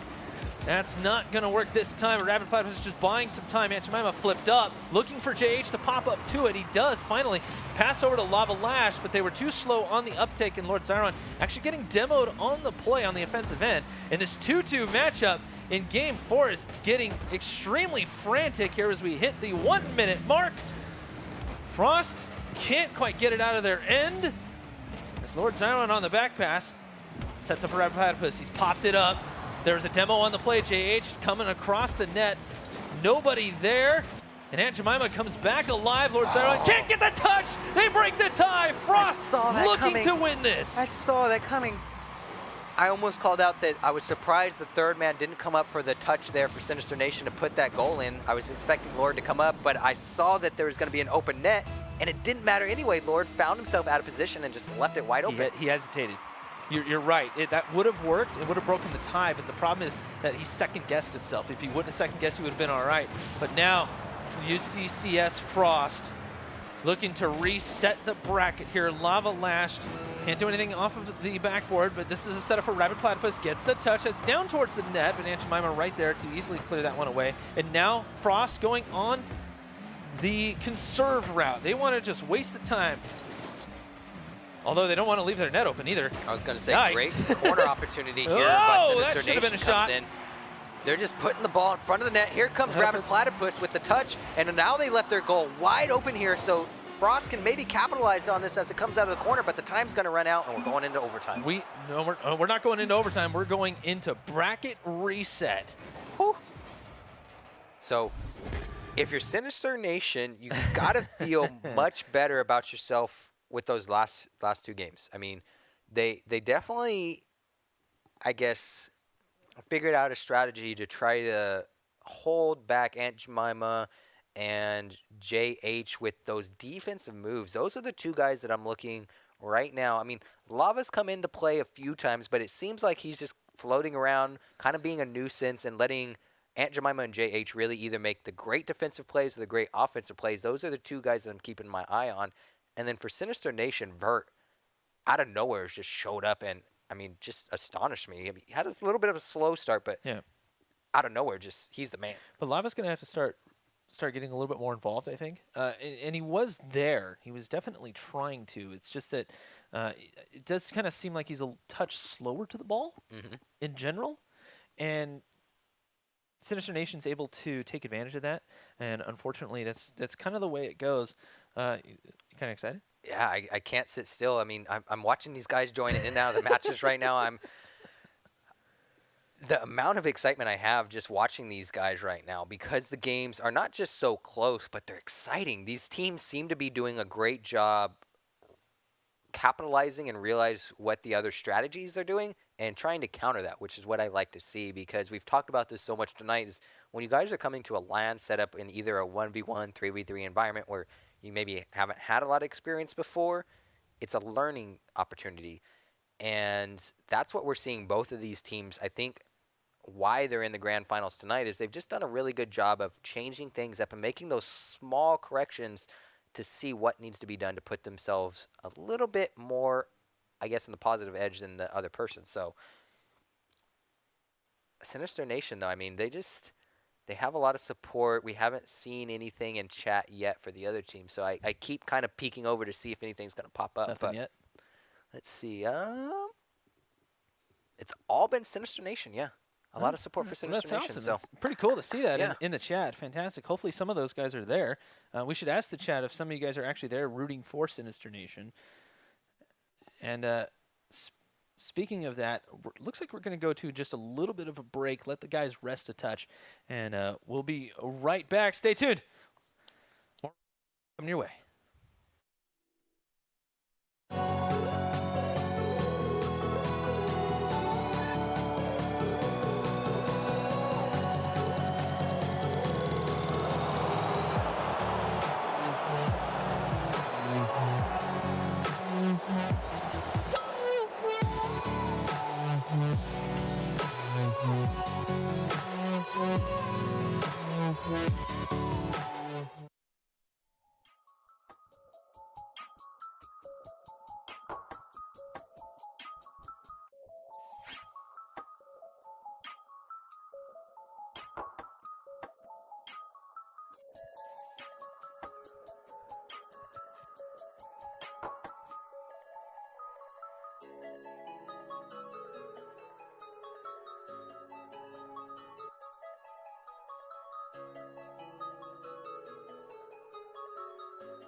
So short break there. We couldn't keep ourselves away from the action too much. So right on board, not a whole lot of time's passed, and right back on board. So here we go. I don't know what to expect. Yeah. You know what? It's another best of 5. Sinister Nation has to bring it this time. A shot coming through. Aunt Jemima able to read this play perfectly. Send it home. I didn't get a whole lot to see the setup on this one, but this is what we want to see from Frost based on the last 2 games, is they need to come back and answer Sinister Nation with that pressure and not turtle up as much as we saw in that last game, play the long game. They got to also make sure to not double commit JH and I think it was Lava. Yeah, Lava. Sometimes they double commit on things. They just got to make sure they don't do that, and they'll be okay. As Aunt Jemima looking for the angle. Lava Lash can't read this one, but JH coming through as the 3rd man. Going to try to read this one low on boost, and luckily someone was there defending on the backboard for Sinister Nation. And as the Sinister Nation rooting for him, we never did find out if they were live. We didn't see anyone in the chat say that they were watching there at the facility. Seems like most of the support they're getting is just kind of watching at home, which is still great. Yeah, it's fantastic. Still awesome. Take time out of your evening to watch your boys play, and that's pretty cool. But this particular series is winner take all. This is it. So if you're the fans of Sinister Nation, you guys need to throw your hands up in the air. You need to send all that Spirit Bomb love, the magic fingers. You need to do everything to make sure that Sinister Nation can feel. Oh, Aunt Jemima had to come flying in for that one. He wasn't quite expecting it, but it was a fantastic save. He's going to follow this one through. Looks like he's out of boost. Demoed for his transgressions against Sinister Nation. It's JH, a nice save. He's going to try to follow this one through. Lord Zyron, that's his straight 50 as it pops straight up. Aunt Jemima lurking. Rapid Platypus, not exactly what he wanted to do, but Aunt Jemima's low on boost. He's going to go for that corner steal as Lava Lash has to back off. Now JH needs this clear. He's under pressure from Sinister Nation. Shot! I think that was Vert. I couldn't quite tell exactly. As Rapid Platypus popped this one towards the goal line. He's just trying to buy some time for his teammates to get back. It seems like that, and like you said, we're seeing Frost here just a little bit overcommitted sometimes, putting themselves in those 2v1 situations, which isn't great. Here comes the demo, but it's not going to lead to a whole much except some time for their teammates to kind of redeploy here, get maybe a little bit more control of the pitch, center up on themselves, and maybe start to really think about what they want to do here in the final 2 minutes as the clock ticks down. We're still up 1-0 for Frost, so Sinister Nation looking for the equalizer here, and they're doing a great job of really controlling the ball, this is the win I want to see, but JH just reading that so well. Yeah, he's doing quite a good job just letting his teammates get back in position, set themselves back up. We've already surpassed halftime here in Game 1 of this Bracket Reset Grand Finals. Lord Zyron sending it away. Trying to read this one off of the backboard. Actually, no, just going for the boost steal. That makes sense. Get back in position. No shot comes out from Sinister Nation, but they're going to have to start doing something here. As Lord Zyron again, off of the backboard. Possibly get a center in, not quite. As JH reading this well. Actually cutting rotation to make that play happen as Aunt Jemima pops up. Oh, that's dangerous, but Lava Lash is right there. Great coverage on the back end. I was going to say, luckily no one there for Sinister Nation to capitalize on that, because that would have been an easy header straight into the goal. But they do win the corner challenge here with Vert able to win these 2 touches here, putting the ball in the middle of the field. I wouldn't be surprised to see Sinister Nation start to control it here as they win the dribble almost, but that was a brave challenge there. Lava Lashed, sending it out here for Aunt Jemima to pick up. Possible solo play. This one, Aunt Jemima has to back out. He's out of boost. Brad Platypus defending the backboard nicely. It's Lava Lashed. I don't really know if I agree with that touch, but he was there and made it happen. Nice save! Took two. That one will get knocked away as JH picks it up. Challenged by Vert. It almost seems like Frost is not, I want to say, miscommunicating, but maybe just being a little bit more hesitant than they were before. It seems like they're just scared to pull the trigger. I'm kind of wondering if they feel like they've kind of matched Sinister Nation at this point. They don't want to risk the lead more than anything else. Playing it safe and solid cautious. rotation. We're not seeing anything super crazy per se, but Lava Lash kind of doing that. Oh, Aunt Jemima's got a chance here, trying to read the double touch, but Lord Zyron sends it away. Now JH towards the net. There's two in there, though. A pickup. Van Platypus. Pass. Vert can't get the connect. That would have been a screamer into that blue. If they would have set that up, you would have heard me scream goal. That would have been one of the ones where I went off. Did you look up the Japanese one? I still need to ask Google, the best search engine out there. I'm getting on it right now. Oh, JH. Yeah, In nice the corner. top corner shot. Well done. That'll give it the 2-goal lead, and I'm going to call Dagger. 16 seconds left. I don't see Sinister Nation putting in 2 goals that quick just because Frost, especially with JH playing the defensive role right now, doing such a great job. I think they're closing this one out, which, again, isn't a bad thing because it's a best of 5, so there's still plenty of time and games left to control this series. But 2 guys playing the cross defense there, nothing too crazy. Exactly what Frost needed to do in that situation. Just grab some boost and head towards the net, prepared. Lava Lash just more or less looking to kill some time more than anything else. Keep it close to the ground and knock that one down. And Frost coming through with the first game win. Well played indeed by everyone. And the big stat here, JH coming through 3 shots. That's the highest on the team. So let's see. We had 3 shots, and then Jemima with the 2 saves, which, again, I really expect Lava to maybe just become a little bit more of a role in there. He hasn't done, but maybe that is his role. Actually, no. He was there. He was there on a lot of stuff. Okay. It's just sometimes Rocket League's a little finicky when it comes to that stuff. And unfortunately, it doesn't quite quote everything or catch everything. So we'll have to see what exactly happened with this here. But it seems to be working out for them for the most part. I mean, it's not like he's hurting his team at all. They're not finding themselves in disadvantageous positions. And so far, it's a really close matchup. And whatever Sinister Nation did between that first set and after the bracket was reset, they came back with a new sense of vengeance against them. And it seems like they're more willing to not necessarily risk, but they're just going to challenge and pressure a little bit more, which is what I think they needed overall. Oh, yeah. No, they needed to do that. I mean, really, both teams kind of needed to do that anyways. But it comes down to how you can execute. And those 50-50s are so important when it comes to the way that both these teams are playing.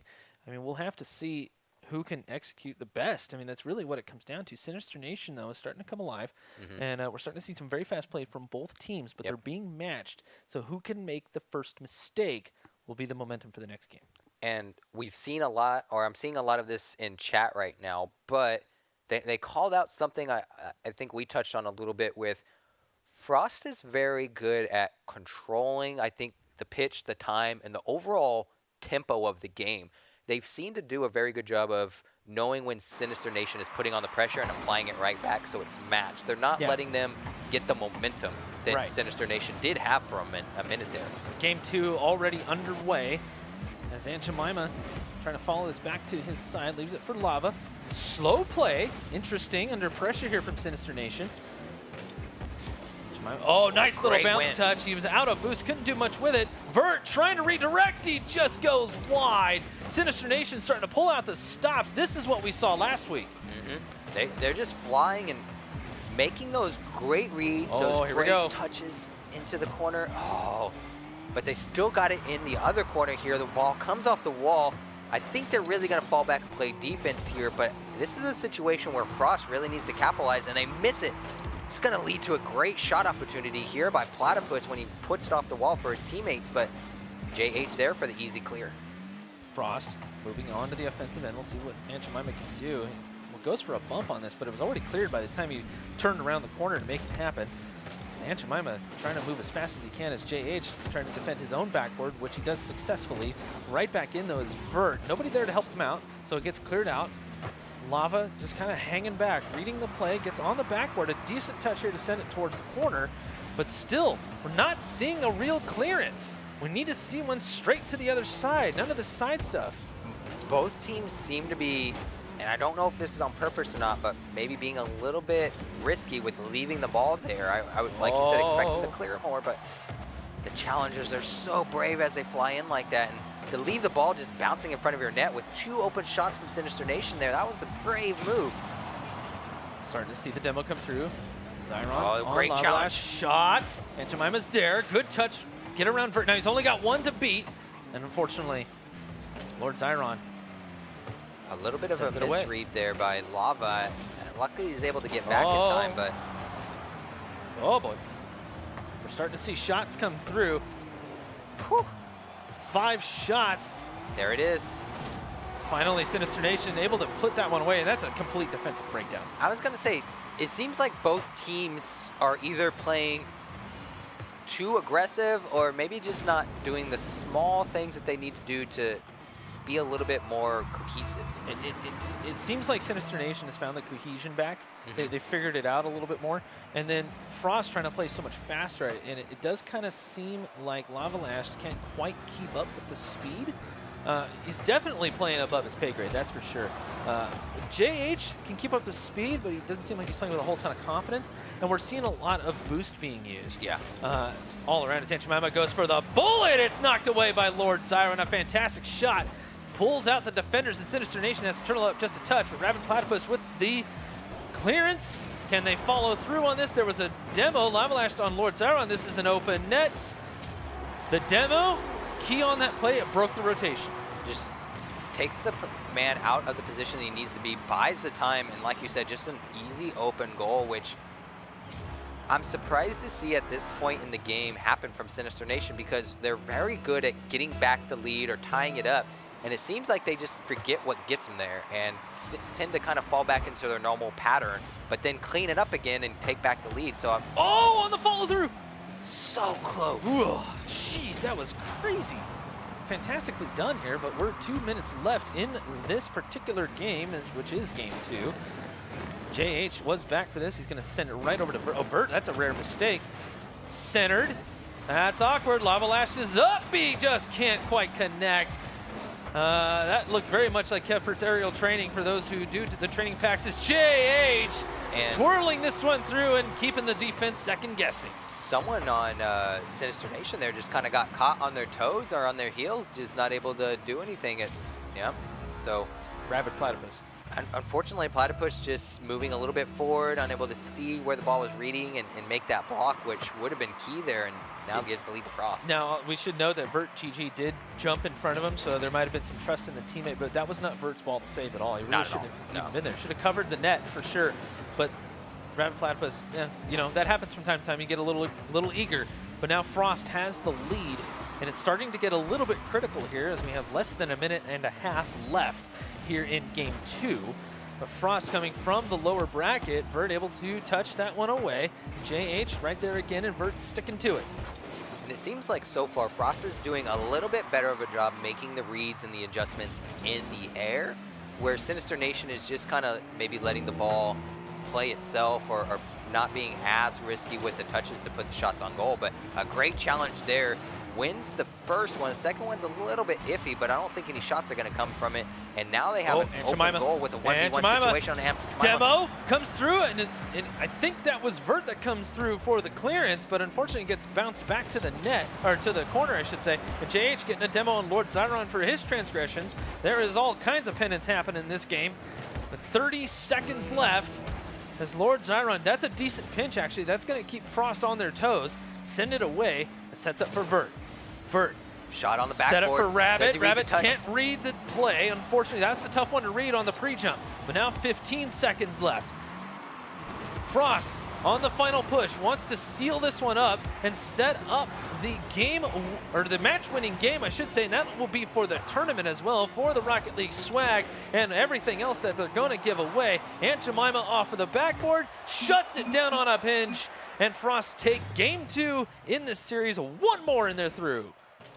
So exact same situation we saw Sinister Nation in the last run. And if we see a game 3 like the last one, again, my hands are getting sweaty because Sinister Nation, when the pressure was on, they seemed to be a whole new team. They seemed to thrive under that underdog, like, we need this attitude. That seems to just make them show up even more. Well, but, I mean, looking at the numbers, I mean, all those shots by Sinister Nation, right. You're looking at 8 shots? That's a lot of shots. That's a lot of shots, and unfortunately, it's only 4 shots for the winning team there. So, it comes down to quality chances and the rotation working out well. And I think Sinister Nation got a little bit desperate there towards the end. Yeah. Trying to get that shot. The patience is going to work better in this particular situation, and making sure that the rotation doesn't break down. And we've been a little bit harsh on Lava, or we haven't given him as much credit, and because of the way the scoreboard's been showing him, but that might be the role that he's just in the right place to be a nuisance, to make sure that nothing is getting over the top on them. You mentioned the mind game. Lava's playing the mind game. You think so? I really do. He may not get a lot of touches. He may not get a lot of shots. May not even get a whole lot of saves. Right. But you know what? He's where he should be. And that keeps Sinister Nation on their toes. They have to constantly think about where to put the ball next and where to place themselves. So if they're constantly not thinking about, or constantly thinking about that instead of actually playing naturally, right? If Lava's that guy, then he's that guy. But you notice he's playing third man quite a bit, and in third man he's moving up when he's supposed to. Right. He's not necessarily there for the touch because it wasn't his time to touch yet.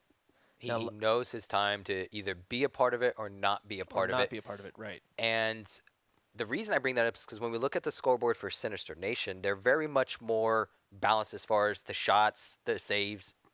But like you said, and I'm really going to say that I think this is going to be key for anyone that's really looking like myself to grow in the Rocket League scene competitively, is that positioning, timing, and boost management can make you one of the greatest, not players, but team assets that will help your team succeed overall. Yeah. It's not always about being the best one-on-one dribbler or all of that. If you can do what your team needs you to do, like you said, what his team might need to do to score a goal will be get out of the way, draw that attention off, make a juke, make a fake.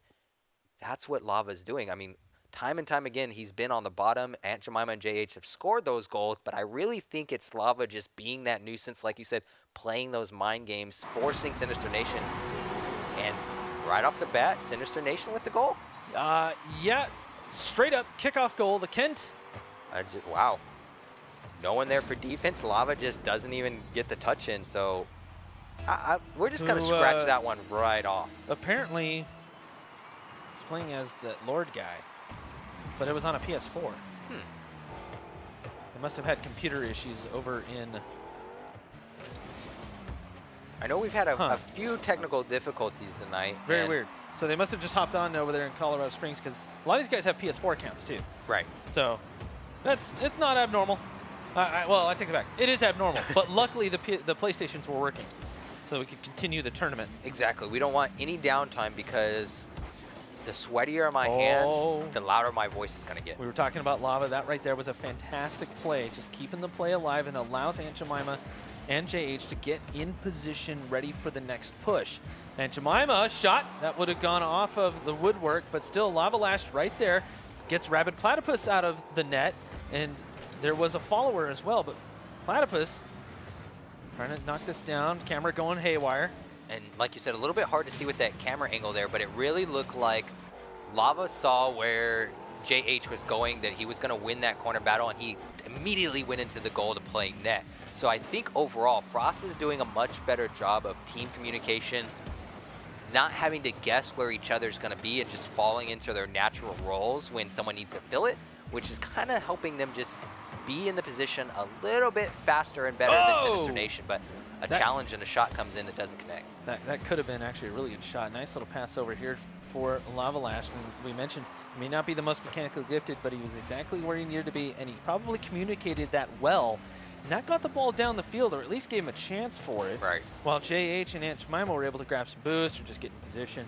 And sometimes that's all you really need to be a decent third man in these particular situations as your skill grows. And you can see he's making some pretty sweet challenges.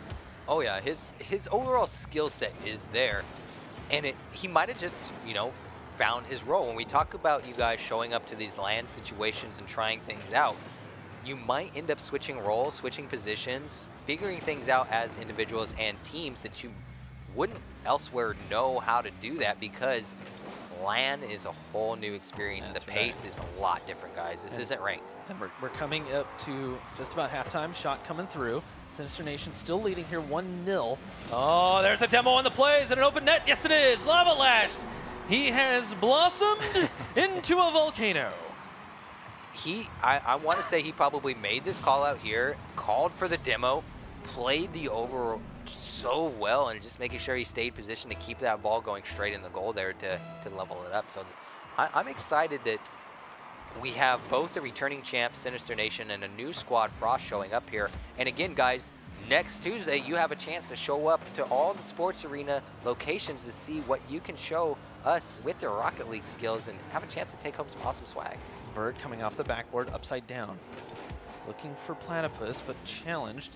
And Jemima trying to move this one down. It gets challenged as well. Lava Lash has got to be feeling good after that, but now he's out of position, so unfortunately the scoring opportunity will fall away. Vert can't get the touch that he was looking for, and Lava Lash towards the corner. Nice backwards touch. Starting to get a little bit reasonable here as Frost trying to seal the deal. Rabid Platypus still challenging Aunt Jemima. Can't do anything with it. Vert challenges again, just trying to keep it on the offensive end. It's a great idea, but Lava Lash will clear this one away.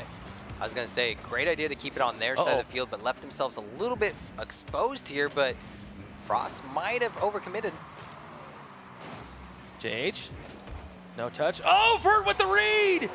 From out of nowhere, Vert comes through. I don't think anyone expected this shot to come in here. It just kind of collapsed on the defense, left themselves exposed. Aunt Jemima gets caught in the outfield. Lava gets caught coming across, and Vert just able to connect with the perfect backside shot there. So Frost find themselves one down with 1:30 left. They need one more game, and they take the whole tournament. Or Sinister Nation stays alive, assuming that they're able to hold this lead and or extend it. Aunt Jemima has thoughts about that. Oh, and it's an empty net. No, he misses off the woodwork. He misses the equalizer. Somebody called empty net, and that jinxed it. It wasn't me, I swear. It was not you. It was the Sinister Nation. They came up in chat and they showed up. They said, we don't want this to go in. Oh, JH, nice challenge here.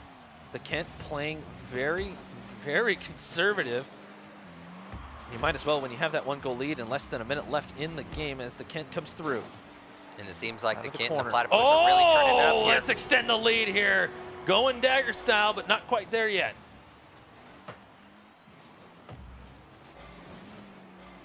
Not a whole lot there. I mean, JH goes for the block, but just maybe a little bit misread there. No. A little bit. Yeah.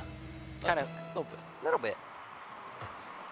Rare mistake from Frost on that one on the defensive play. Wow. But lots of speed on this. Unfortunately, the pop-up is just not going to work. Lava Lash, a slow roller. Just two great opportunities there, not able to connect for Frost. And oh, my God. What is this? The technical moves from Frost that are coming out right now, which Swears has been all night, guys. Guys, I've seen some pretty gnarly Rocket League, most of it online. Seen some land stuff, and this, you can tell Frost is definitely in on this. They can smell the victory, but right now, Sinister Nation with that 2-goal lead, it's going to be a tough one. Aunt Jemima chipping this one up. Vert, got to knock this down, get it to about 4 seconds, and that will be GG, and on to the next one. Right there, Sinister Nation finding victory in Game 3 in this best of 5, but a fantastic job, well done. Frost just not quite able to defend that time and found themselves caught out a couple of times as well. They started off great, and it just seemed like they weren't able to stifle Sinister Nation like they were before. I didn't see anything too out there that really threw the game, I guess, one way more than the other. Yeah. And I'm really just going to give my congratulations out to all the people that are really supporting Sinister Nation right now, because they're hyped. They're in chat. They're giving the boys a lot of love, which we saw from last week. And if you're on the side of blue right now, this is what we want to see. If they do go home the winners tonight, we want to see a lot more support, not only for our winners, but everyone that had the opportunity to show up tonight, because we're super excited to bring these games to you guys. So I think we're going to hop right back on board here pretty quick in this next game. Now. Yeah, that's right. And just 2 seconds into this, Aunt Jemima stuck in his own corner. And honestly, Frost has got to be here. Empty net from downtown. Crossfield goal. And this is perfect. JH just setting this one up for Aunt Jemima. Aunt Jemima with the redirect, and the way he redirected it, that's what created all that speed, and it was just enough to flip that one towards net and right in. Sinister Nation caught off guard. A nice little flick just impressed me so much, and that's what we've seen so far. Wait. Vert's up. Didn't have the boost for it. It's close. Just need to get behind it a little bit more, I think. A little bit slow on the play, but they're doing a great job of putting the ball near the net. Oh, God. And Jemima with the risky back play there, almost putting it into his own goal. Hey, Vert, you're not supposed to block your teammate's shot. Just letting you know. This is, in case. It's when those nerves start to kick in. Oh, yeah. The ball's just bouncing around. You see it in the air. You're trying to do everything you can. Lava Lash just keeping the pressure alive here. Aunt Jemima comes through, but Vert is there for the save. JH towards the net. There's one back. I believe that's Vert still. Yep, Vert. Oh, past one. Aunt Jemima kept the distance, though, was able to knock it away. Rabbit Platypus trying to keep the pressure alive, and he does. Kent with a miss, though, and so it's a back pass. Vert towards the net. It's a slow shot, and that's Lava. See, there's the save. Yep. So I'm saying he's back. He's there where he needed to be, and he's credited with that particular save. And it seems like so far they're really just trying to feel each other out, see if there's a particular strategy each team is bringing to the table. Pass. Oh, that was beautiful. Using a lot of boost on that play, though. JH is going to have to flip himself all the way back. Luckily, Lavalash is back to defend just in case. JH just basically building the wall. It seems like they're doing a great job of knowing when, not necessarily they make a mistake, but if there's a position they need someone else to fill, Frost has, as a team, done such a good job at that. I think that was Vert taking the shot, but it was off target. Now Aunt Jemima looking to get involved here, going off the backboard. Shot coming through. Lava couldn't quite handle that one. It was a little bit of a screamer down, and now JH setting this one up. Aunt Jemima, unfortunately shut down by the Sinister Nation as Lava lashed. Slow play.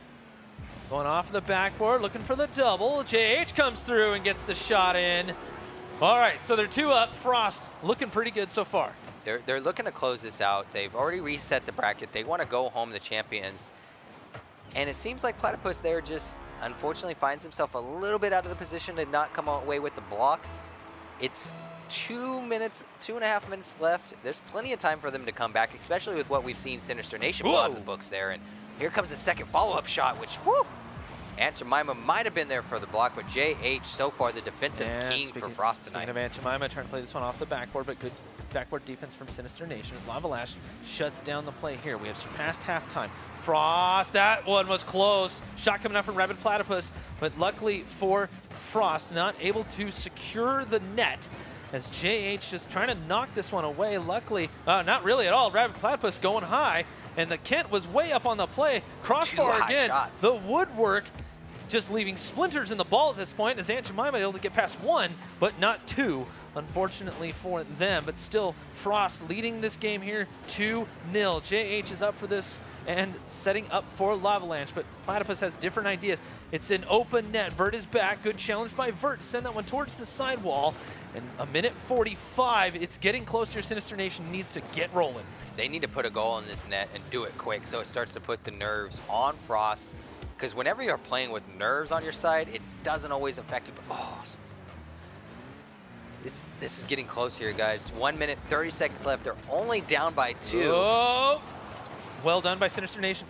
They stayed patient. They were not doing that before, so they're definitely making adjustments. They stayed patient on the goal line and made sure someone was there to cut off the shooting lane more than anything else. And so a minute 10 left, give or take. 70 seconds. And Frost will have taken the tournament here in Colorado Springs. It's Here's a Rapid good touch Platypus by Platypus. looking for it. There was a shot on the net, and Kent coming through with an awkward play, but it worked out well. I couldn't exactly see what happened, but it looked like a block might have came in by Platypus there to block the other car to make sure the goal stayed open there for Kent. And amazing just awareness of where the other team is at to know that's what I need to do is hit the car out of the way. And not the car, the player. But the player. But the actual car itself, yeah. And Frost will, Jemima just answers back. well, yeah, you know, Calculated. right there. Just, You know, off the ceiling. Yeah. Nice little carom shot. We don't play Rocket League. We play billiards. And Jemima. he knows yeah. the angles. No- He's been there a million times. Not only does he know the syrup, he knows the angles. Oh, man. Which is funny because he might actually be a math major. Imagine being able to go back tomorrow, though, to your friends and your college Oh, class. that's going to make its way through. Yes, it will. The Kent sneaking one past here. And we're back to one goal. We've And said this a ton of times. Why not? Just why not? Throw it there. Put it there. Why not?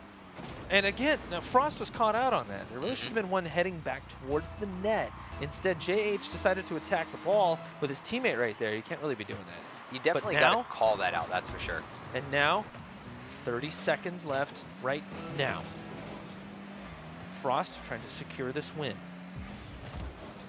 Kent wants to say something else about that, that's for sure. And you know Sinister Nation rooting for their squad in the chat. Nice little pop down, but it's not going to work. JH, a miss. He's got no boost. He's just playing coy at this point as the Kent gets it past one, but it's in a corner. That's a nice long clear from Aunt Jemima. Okay, here we go. Last chance. Vert off of the backboard. Ball touches the ground. The game is over. That's it. Frost will take the series and the whole tournament. Sinister Nation, so close. They were right there. They were just so close. Congratulations to Sinister Nation. You guys have been showing love all last week, all this week in chat. So huge congratulations to you guys taking home second place tonight. But that's something that we haven't actually touched on tonight is that depending on where you place, you get a certain amount of points. That's right, yeah. So if I recall right, I think first place gets 10, second place gets 8, third 6, fourth 4? No, third and fourth get 3 each. Ooh. So we might even be tied right now with Sinister Nation because they took home first And a third. and a third. Yeah. Because I don't know where Aunt Jemima's team placed last week. Or, Don't think they played last week. because at all, right? No. Yeah. They're new to the series, so yeah, they come out of here with 10 points.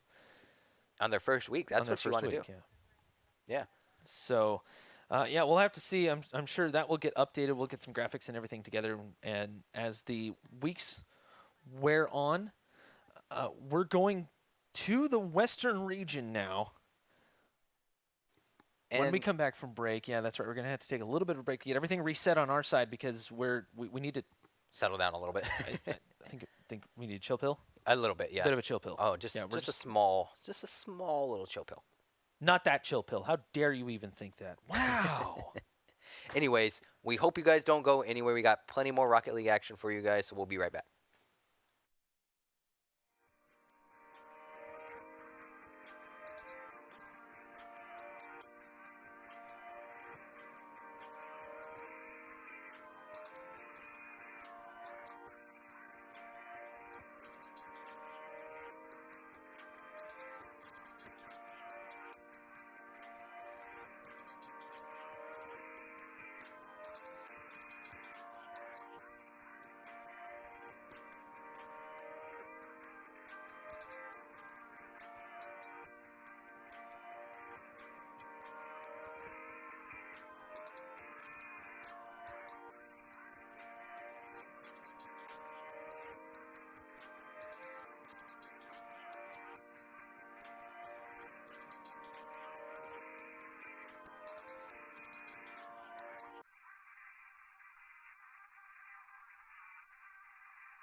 So a little bit of a longer break there than we had from the rest of the night, just to kind of get things together, join up some new teams here that we have on the West. What is it? Losers side finals that we got going on here. So we're jumping in a whole new bracket. This is the final, so we're gonna have straight into some gameplay, and this is what is exciting, is that we have more Rocket League to watch tonight. We saw everyone at the Colorado Springs locations kind of play it out here. So yeah. you know this guy? I know 2 of them. So, I know 3 of them, actually. So some good names here on the board then that we're looking at. Some good names. Have you ever seen RLCS? Mm-hmm. Yeah. So we got James what, Bot? James Bot, yeah, and let's see who else. James Bot. You know, the caster, James Bot. I do not know. I'm actually let down. Are you? Yeah, I broke your heart a little bit. A little bit, yeah. Yeah, so the RLCS caster, James Bot, is in Oakland right now. That's right, we are in Oakland watching this one come through. We also had a few other notable names, unfortunately, get eliminated by this predictable team, actually, but Rush Hour coming through. Moopy, Subin, and James Bot. Subin, I have to look up. It's just too much. But James Bot, of course, rocking the RLCS analyst tag. Subin, I believe, is now considered a former pro. I have to remember. Unfortunately, it's been a little while. But predictable going up against Rush Hour. This one is going to be a tough one for predictable because, let's face it, 2 former pros and Moopy. Okay, so again, being a novice here, and based off of what you said, obviously the blue steam here is stacked, and also seeing that their predictable is coming from the loser side here, so the chances of a full reset here are maybe a little bit slim. I would say slim, but not impossible, because it's going to come down to consistency for Rush Hour, of course. Predictable. We don't know too much about him. Let's face it, but it looks like they play some pretty solid Rocket League. Ratatat Fat does sound familiar from somewhere, and I can't quite place it. I'll have to look that up. But his teammate Swoops and Gigantic, not familiar to me. We'll have to see. Although swooping in is Swoops. That was a fantastic save there. Pass over to Moopy. Can't find his way through on that particular play. So Rush Hour with the 2 early goals, and they've kind of backed off just a little bit, not pushing the envelope too much. Unless it's back at their net, apparently. It seems like being the more overall experienced players, they're doing a very good job now about controlling the ball, controlling the pitch, and the time on the clock. As an amazing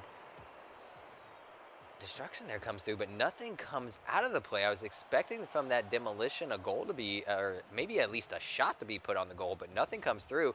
And a great shot comes in from James Bot there on the win on the challenge coming from the corner, but nothing comes out of it here. And now we're just going to see more of a fight for the control of the ball. But so far, Rush Hour just doing such a great job of being able to control the overall tempo and the pitch where the ball's at. I don't see Predictable doing too much in this situation to really kind of counteract what's going on here. But a great challenge by Swoops to just knock the ball away and put it into the blue side of the pitch. And so far, both teams just kind of fighting things out. James Bot going to basically dribble the ball here, almost wins the 1v1 challenge going over, I'm going to say it's Gigantic here, and then Swoops just capitalizing there on the shot. Yes, this is actually pretty nice. James Bot just didn't quite get the flick he was looking for, and then that put Moopy and Subin into an awkward position. Of course, just being out that far out into the crease, obviously that's not going to work. I should also mention Subin and James Bot host Gold Rush GG. Gotcha. So they're the talk show. They're not obviously noobs to Rocket League. No. James Bot has been around since the beginning. Subin has been around really, I would say, since close to the beginning. James Bot casting for a very, very long time, and a current RLCS analyst slash caster, if you will. Pretty cool to actually see him out here playing again. He doesn't actually get a whole ton of chances to play per se, so this is kind of off of muscle memory more than anything else. He used to stream quite a bit, not so much anymore because he's just busy, man. I was going to say, being someone that is maybe looking to make a name for themselves in the scene, a little bit newer, maybe trying to develop a team or get your name out there, this would be a really cool experience to be able to say that you went up against these guys. Oh, yeah. An LAN experience even. For sure, of course. Especially, James Bott didn't quite have the player success Gotcha. that, say, Subban had. But honestly, he's just a smart guy, and Subban, that right there is that player success coming through as a great shot on the worm burner. Oh, what a drop pass, too. Unfortunately, Rat-a-tat-tat just not at the right angle to be there to be a nuisance and block the ball. Gigantic trying to put the ball in the air for his teammates to help out, but the goal comes in anyway from Rush Hour. So far we're seeing, I guess, what we'd expect from these guys is Subban and James Bott just connect with each other for the great pass and the great goal there from James Bott coming off the pass. Just on the backward flip, just touching it in and to the top corner. There's not much else that you want to do there other than let the ball kind of do itself and make sure you're right in the position. And again, sometimes you don't need to do anything else but to communicate with your teammates and be in the right position. And we've talked about this so much tonight, is positioning is key in Rocket League. And we're seeing that so far with Rush Hour being up 3 goals going into the finals here on the west side of things on Rocket League Tuesdays. So again, if you guys are anywhere near our locations, we have the opportunity to bring you Rocket League at Roseville, Spokane Valley, Fort Worth, Colorado Springs, Tulsa, Oakland, and Santa Ana. All these locations every Tuesday starting at 5 o'clock we'll have a 1v1 tournament bracket and then a 3v3 bracket starting at 7. You guys will get to see the cast starting at 7 with our lovely faces here, trying to keep you guys entertained every Tuesday. So hopefully it's a weekly event that you at least look forward to. I mean, his lovely face. Your lovely face. Our lovely faces. Yours. Anyways, 10 seconds left, and Rush Hour really just kind of dominated this game, let's face it. Predictable.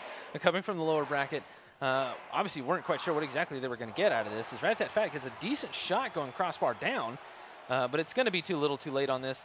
Swoops with a great challenge there, just staying on it as Moopy fell to the floor of the arena. There was somebody there, I think it was Subban. I just couldn't quite get the read on it. It looks like maybe Subban was there for the block. It even looked like James Bott was maybe the one that fed that goal in the touch in the corner, but I mean, being up 2-3 goals, I don't really see what else you do in that.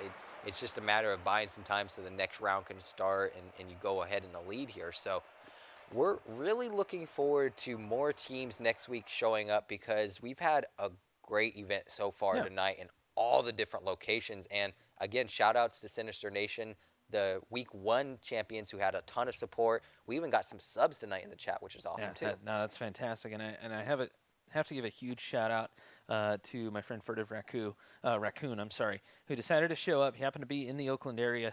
Decided to show up probably with James Bott. Sweet. And Moopy and Subban, just bringing the heat pretty much. And this kind of turned into a bit of a West Coast showdown. Each location didn't really have quite enough for a full tournament, so they combined them all and threw them all together just to see what would happen. And, well, you get this. Apparently Oakland has the best tonight. And it's pretty much just the fight for Oakland at this point. I'm going to bow down to you, sir, because I want to think that a lot of the success is your challenge or your dare that you issued out to a lot of the Rocket League ex-pros, current pros, and community. You said that this is what they've been asking for. Oh, and yeah. you wanted them to show up. I'm like, what did I do? I didn't do anything. Oh, no. You put the information out there that they have a chance in places now, and maybe this is why James Bott, Moopy, and Subban are putting on the show for us tonight with the Team Rush Hour. I mean, I don't know about that. Maybe they just heard about it and figured they'd come and check it out. But I honestly think that, once the community really starts to figure out their schedules and figure all this stuff out, I do feel like this is going to be a huge thing. As time wears on, but it's going to take a little time, and we have to be a little bit patient with this. Right. And we have to understand also that Rocket League players are generally quite young. Exactly. So there's high school to think about. You get things to think about. You know what I mean? And I'm hoping that the minor details don't get lost, and we start to see some of those a little bit older players take a risk and come out and just have some fun, and maybe get a beer afterwards. That's for us, for the older crowd, of course. And we are now late night, I'd like to add. So if you 11. kids are still up, you really should be in bed. Whew. Oh, good. Oh, God. See, we didn't expect that at all. James Bott, of course, coming through with the dab and ghost. Gigantic didn't get the clear that he was looking for, and James Bott coming up the middle was able to read that nicely and send it down. So beautiful just to see that corner touch this. I mean, that's obviously how you know that he's here because he loves this game. He's wanting to kind of show off what talent he still has in the Rocket League community. I mean, he still hasn't lost it. Oh, Honestly. yeah. And he still plays with actual pros pretty much all the time. And that's kind of what you do when you're talking to the pros. You play with them while you're talking to them, get to know them a little bit, and see how they're doing for the year as the RLCS season goes along. And that's definitely got to help him out, kind of being aware of, wow, just great awareness there. You know what? Hey, hang on. Oh, no, I'm calling out Rush Hour on this. This was dirty. This is dirty as heck. Triple commit all over the place. No, you are not supposed to do that. But, Predictable was not in the correct place at the correct time. They had two players way out on the play. The net defense has been basically nil in the first couple of minutes here. Right. And that's really what's kicking them right now. They have not been able to get it clear. They haven't been able to secure anything. And it's not because Rush Hour's all over them. They're leaving space. Yeah. I'm not saying they're slouching or sandbagging or anything. There we go. Finally, Swoops comes through with a nice shot. No, you put the nail in the coffin there. I think, unfortunately, Rush Hour is just doing a much better job of just seeing where things are leading to ahead of time, and I think that really comes into maybe the experience or the practice together as a cohesive squad. Maybe they don't even play a whole lot together, but just the overall awareness of what to do in a game with these people that have so much experience makes such a big difference that they're not making the game any more difficult than it needs to be on themselves, is I guess the easiest way to put it. As Subin here and James Bot both go in for the block. A little bit of a double overcommit there because now they don't have any offensive push. But luckily for them, Predictable did push a little bit too far, and now they find themselves back on the defensive, just trying to make sure that Rush Hour doesn't have a chance to get any more shots on goal here. But Predictable doing a little bit better of a job, just making sure that they have control of the ball, aren't giving up the easy goal shots. But Subin just doing some backwards maneuvering here and just a great pass to Whoopi that, again, Predictable out of place, leaving the goal wide open. Subin right here. I like the slow play here. Gigantic wasn't quite sure what was going to happen, and it actually allowed Moopy gain a little bit of boost, and Predictable, again, out of position, completely out of position. Now, that said, knowing the guys on Rush Hour, they're probably giving him a slight jarring, a hard time, but Swoop's coming through. I like the play here on the kickoff. Was able to read this very well, and of course, it wouldn't have happened without Rat-a-tat-fat sending that one towards Subin. I was going to say he read it perfectly, knew exactly where it was going to go, and I'm kind of on board with you with Rush Hour. Maybe they're just trying things out, but it's the best of three finals. They're up one game. I don't really expect Predictable to necessarily be a huge challenge here, but they're doing such a great job of at least keeping things close that you got to give a hands out to Predictable, especially, like we said, knowing the background of the people on Rush Hour. This is what we talk about in a LAN set. You never know what to expect as Gigantic. It's coming great. That was close. Save off the top bar there, yeah. That was fantastic, though. Gigantic able to get in the way there. James Bot just trying to do something here. He's not quite sure what to do. Rocking the trademarked pigeon head, except for Pigeon Man. Wow, now he's out of boost. Someone might catch him. Gigantic is right there. He didn't get behind it. And right in, Rush Hour gaining the 2-goal lead again. I didn't at first expect this to go in. I expected the block to come in by Gigantic, but just beats him to the goal and plays the ball so well that hands out to James Bot. I mean, putting the lead up 2-0 with a minute 30 left, up one game to close out this best of three finals to walk away the champions. That's exactly what you need to do in that situation. Put the pressure on, and an amazing flick there by Gigantic to put the shot on goal so quick, but unfortunately just leaving the goal wide open again. No one there for the defense as Subin just comes in and cleans it right up. Yeah, Subin right here. Just a beautiful play. Seen him do that. Honestly, I've seen him do that countless times. The double touch back when he used to play a ton. So yeah, good. he just never quits. And you can see how he adjusted in the air. You see the mechanics. That right there is an example of how practice makes perfect and quality practice makes perfect. Oh! Although, hey, Subin, you got to go above him. I was going to say, Moopy reading that he didn't have the best angle to really put a great shot on goal, so he decided to feed it over there for, the pass and just didn't connect. But Subin just putting the ball across field and saying, you know what, we're getting another goal before this round closes here. Speaking of which, Got about 45 seconds left here. Rush Hour looking to take this one.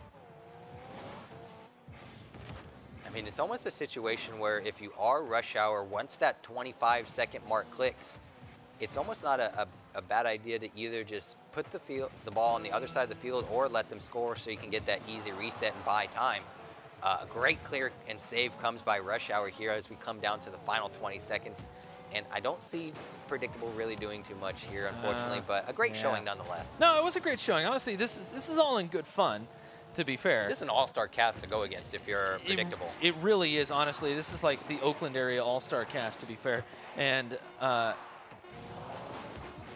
Predictable, I think they played good. They didn't play terrible Rocket League or anything like that. They played pretty solidly, but you know, they definitely need a little bit of practice as far as placements and things along those lines.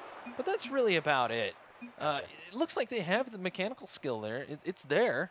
They definitely seem to have some on-field experience. They play quite a bit. But someone from chat did say that Swoops, I guess, is in the let's see, where did it go? GC. So, and he's a grand champ. Yeah, and so is all of Moopy, Sub, and James Bot. He said the other two not as experienced. So maybe that's again what it is these guys are showing up with a little bit of experience, a little bit of play, a little bit of talent, just trying to feel things out, see where themselves are and their teams are, which is what we like to see. I find that rank, when you get up into the Champ 2 and above rank and you're on a team, it starts to not matter so much. Gotcha.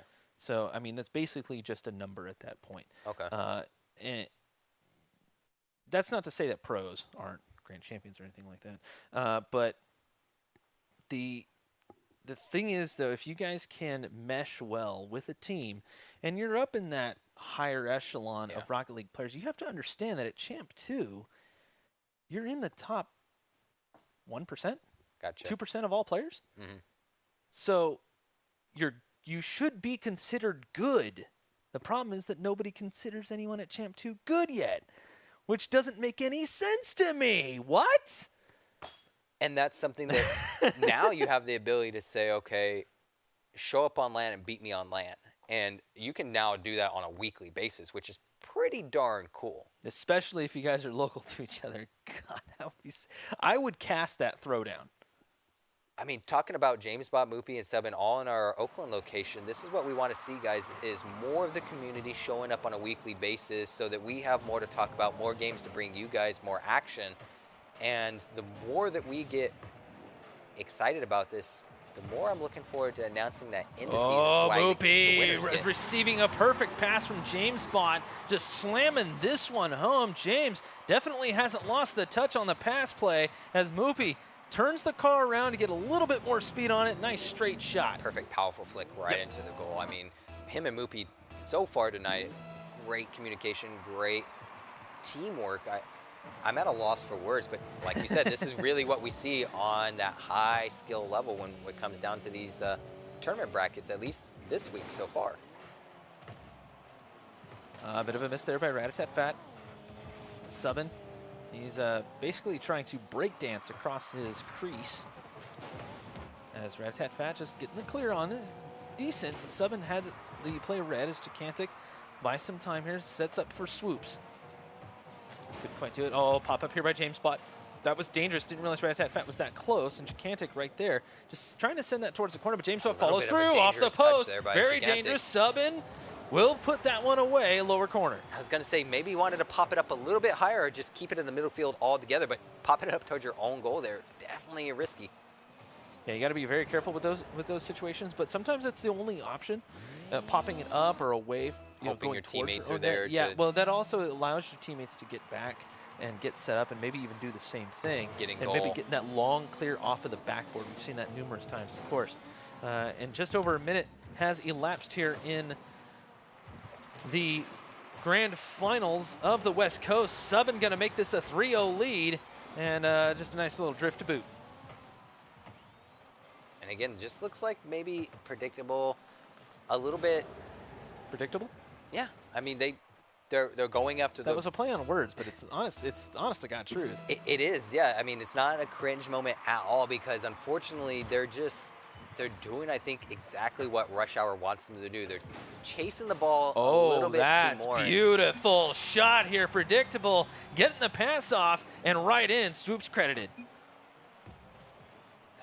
Beautiful touch there by Ratatat and Swoops, just to make sure that all those connections just come into that perfect, almost like one of those connect the dots situation, just everybody lined up perfectly.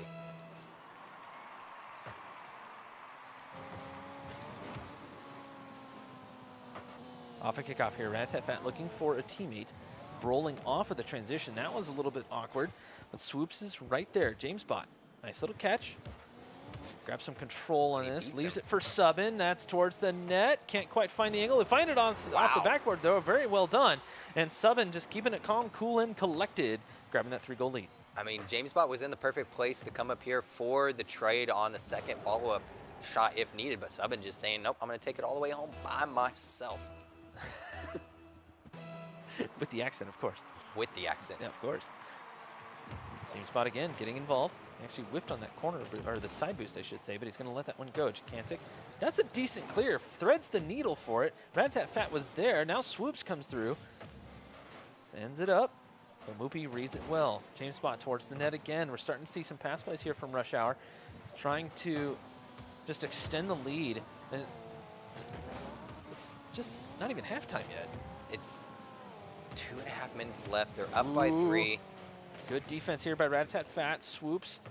And it's not like Predictable doesn't have the resources or the utilities to be a great team or to win. I think it really just comes down to the experience that Rush Hour has individually. Well, yes. To not be messed with right now. I would have to agree with you, but it's only to a certain point. I mean, Predictable looks like they have the experience, but let's face it, you're going up against some known names in the Rocket League community, and I've known, myself included, people to just get a little nervous. Oh, yeah. Especially people who watch RLCS regularly and they know who James Bot is and who have seen Subin play in the past. And I'll be honest with you, I'm not familiar with Moopy off the top of my head. But if James Bot is bringing him in, he's going to be pretty good. So, especially if they know Subin. So the only thing that I can think of as far as Predictable goes, they're probably playing a little bit nervous. It doesn't look like they're going for balls that they would probably normally go for. But that's about it. I mean, see, they have the mechanics. They don't quite have the confidence. I was going to say, it seems like they're doing everything right for the most part, just maybe a little bit skittish, a little bit timid, and we're not exactly sure, like you said, what's causing that, whether it's the nerves, the ability to play against some big names like this, a LAN environment. I mean, there's so many different things that can come into play for Predictable here. But it's awesome that we're seeing a game against some people that have some great experience. It still is. I mean, I've had some blow-away games myself. So like you said, this is really an opportunity for them to kind of figure out what is and isn't working, which overall is the only thing you can ask for going into an event against some great skilled guys like we're seeing here with Subin, Moops, and James Bot. So a minute 20 left. Rush Hour basically just using the time at this point. You can see Subin pulling out the half flips and just keeping the groove going here. Swoops. Oh, this is a possible setup for Ratatat, but James Bot comes from behind. Now Subin gets the, I hate to call it a doink, but that's basically what it was. Send that one towards that orange net once again, and James Bot, oh no, it's going to be an own goal. James, what are you doing? Come on. If I was there in front of you, I would give you such a hard time, James. And I know you can hear us. That's what a lot of the chat is talking about right now is they're saying that he's a caster. They're talking about the GC, the C2 that we brought up. A lot of good commentary coming in from the community right now. Chat, nice. And this is what we want to see from you guys in chat, in the Rocket League community, is what not only we can do as casters, what the players can do, what the Esports Arena can do, but we're here for you guys to make this Rocket League Tuesday the best LAN Rocket League experience that we can do. Predictable being unpredictable here. That was a touchdown. It was a touch up, I should say. Back pass. This could result in a shot. That really needed to be a shot. That could have been amazing from Gigantic. Sitting in front of the net as there's a demo on the field. Yeah, Swoops. Moopy going crossbar down, and that's going to get credited to Gigantic. Someone left camera shake on. And that's okay. We'll get it for next time. So- About 14 seconds left. Now, Predictable find themselves 2 goals down. It's not impossible, but again, knowing the skills with Rush Hour, really just expect him to play with the ball, the clock, the time, just do what they got to do to make sure no goals come in, which they've bought themselves enough time here. James bought, Moopy, Rush Hour taking home the West Side Championship, which is awesome. Congratulations. Hopefully we see them show up again next week. And again, we're going to punch this out, guys. There's a ton of different locations. Huge shout out to all of our sponsors. Nice. You know, the biggest one being the Overpowered PCs, giving everyone a chance to play on some amazing systems, so you guys have an opportunity to play in a LAN environment at the Esports Arena. So big shout outs to everyone. Thank you again for tuning in. We saw a lot of great action. We saw fantastic action tonight. It's definitely good players showed up this week, and I'm hoping, you know, after this week, I'm sure more people tuned into the stream. So we want to thank you all for participating in the chat. We've had it kind of going behind the scenes here. I'm not one to really pay attention to chat too much because I'm concentrating, and I don't want to break that concentration. But I know you guys are out there. I know you guys are talking, and big thank you to you all. You've been kind of keeping track of that, keeping us surprised as much as you can, and it's been fantastic, guys. I really appreciate all the support. And if you see any clips or any funny moments or the most you know what? I challenge that. I have a challenge for you guys watching. Tag me at Ninja Rider RL and tag Esports Arena on Twitter with your cringiest moment from tonight. I feel like that's just going to open up the floodgates for some fun clips to look back at. Of course. And that's the point. Give us a ton of stuff to talk about next week about how embarrassing we were on ourselves. So I'm hoping that they'll embarrass me personally. I think you did. Judging by chat, it looks like there's going to be a lot for both of them to talk about on us. So because they have a lot to say about us. Fantastic. But it seems like overall, again, thank you guys to everyone that showed up tonight, because you guys have been a blast. It seems like everyone overall has been really positive. And we've gotten a lot of love, which we love to see. So, again, thank you all. Again, thank you to the Esports Arena, Overpowered PCs, Psyonix for giving us this opportunity. Anything else you want to say before? Yeah, guys, you've been watching the Season 2 of the National Weeklies. You got League of Legends, Rocket League tonight, Wednesday night fights on Wednesdays, obviously. Super Smash Brothers Ultimate on Thursdays, and Friday is Fortnite. You can show up at any of those locations to play those games in a tournament for, well, fun and prizes, essentially. And, of course, there is a grand final. The points do matter. This isn't Whose Line. The points do matter. Remember, first place gets 10, second place gets 6, and third and fourth split at 3 points. So, on that note, we want to see you guys next week, and we're hoping for more players, and we're definitely hoping for some spectators. Now, I want to see some spectators, some live sound. I think would be fantastic coming from each esports arena. I want more rivalry between these locations. That would be awesome. I want some more, again, friendly, kind, trash talk banter between Orange County, Oakland, and again, Colorado Springs. You guys are brewing up the champions out there, so I don't know what you guys are giving them to drink or eat at the Esports Arena, but Colorado Springs is just blowing us away. So again, thank you guys. I think that about ends it out, guys. So. Thank you for being with us tonight. Of course, tune in every night for some excellent gameplay. And that'll be Season 2. Thanks again. We'll see you next time.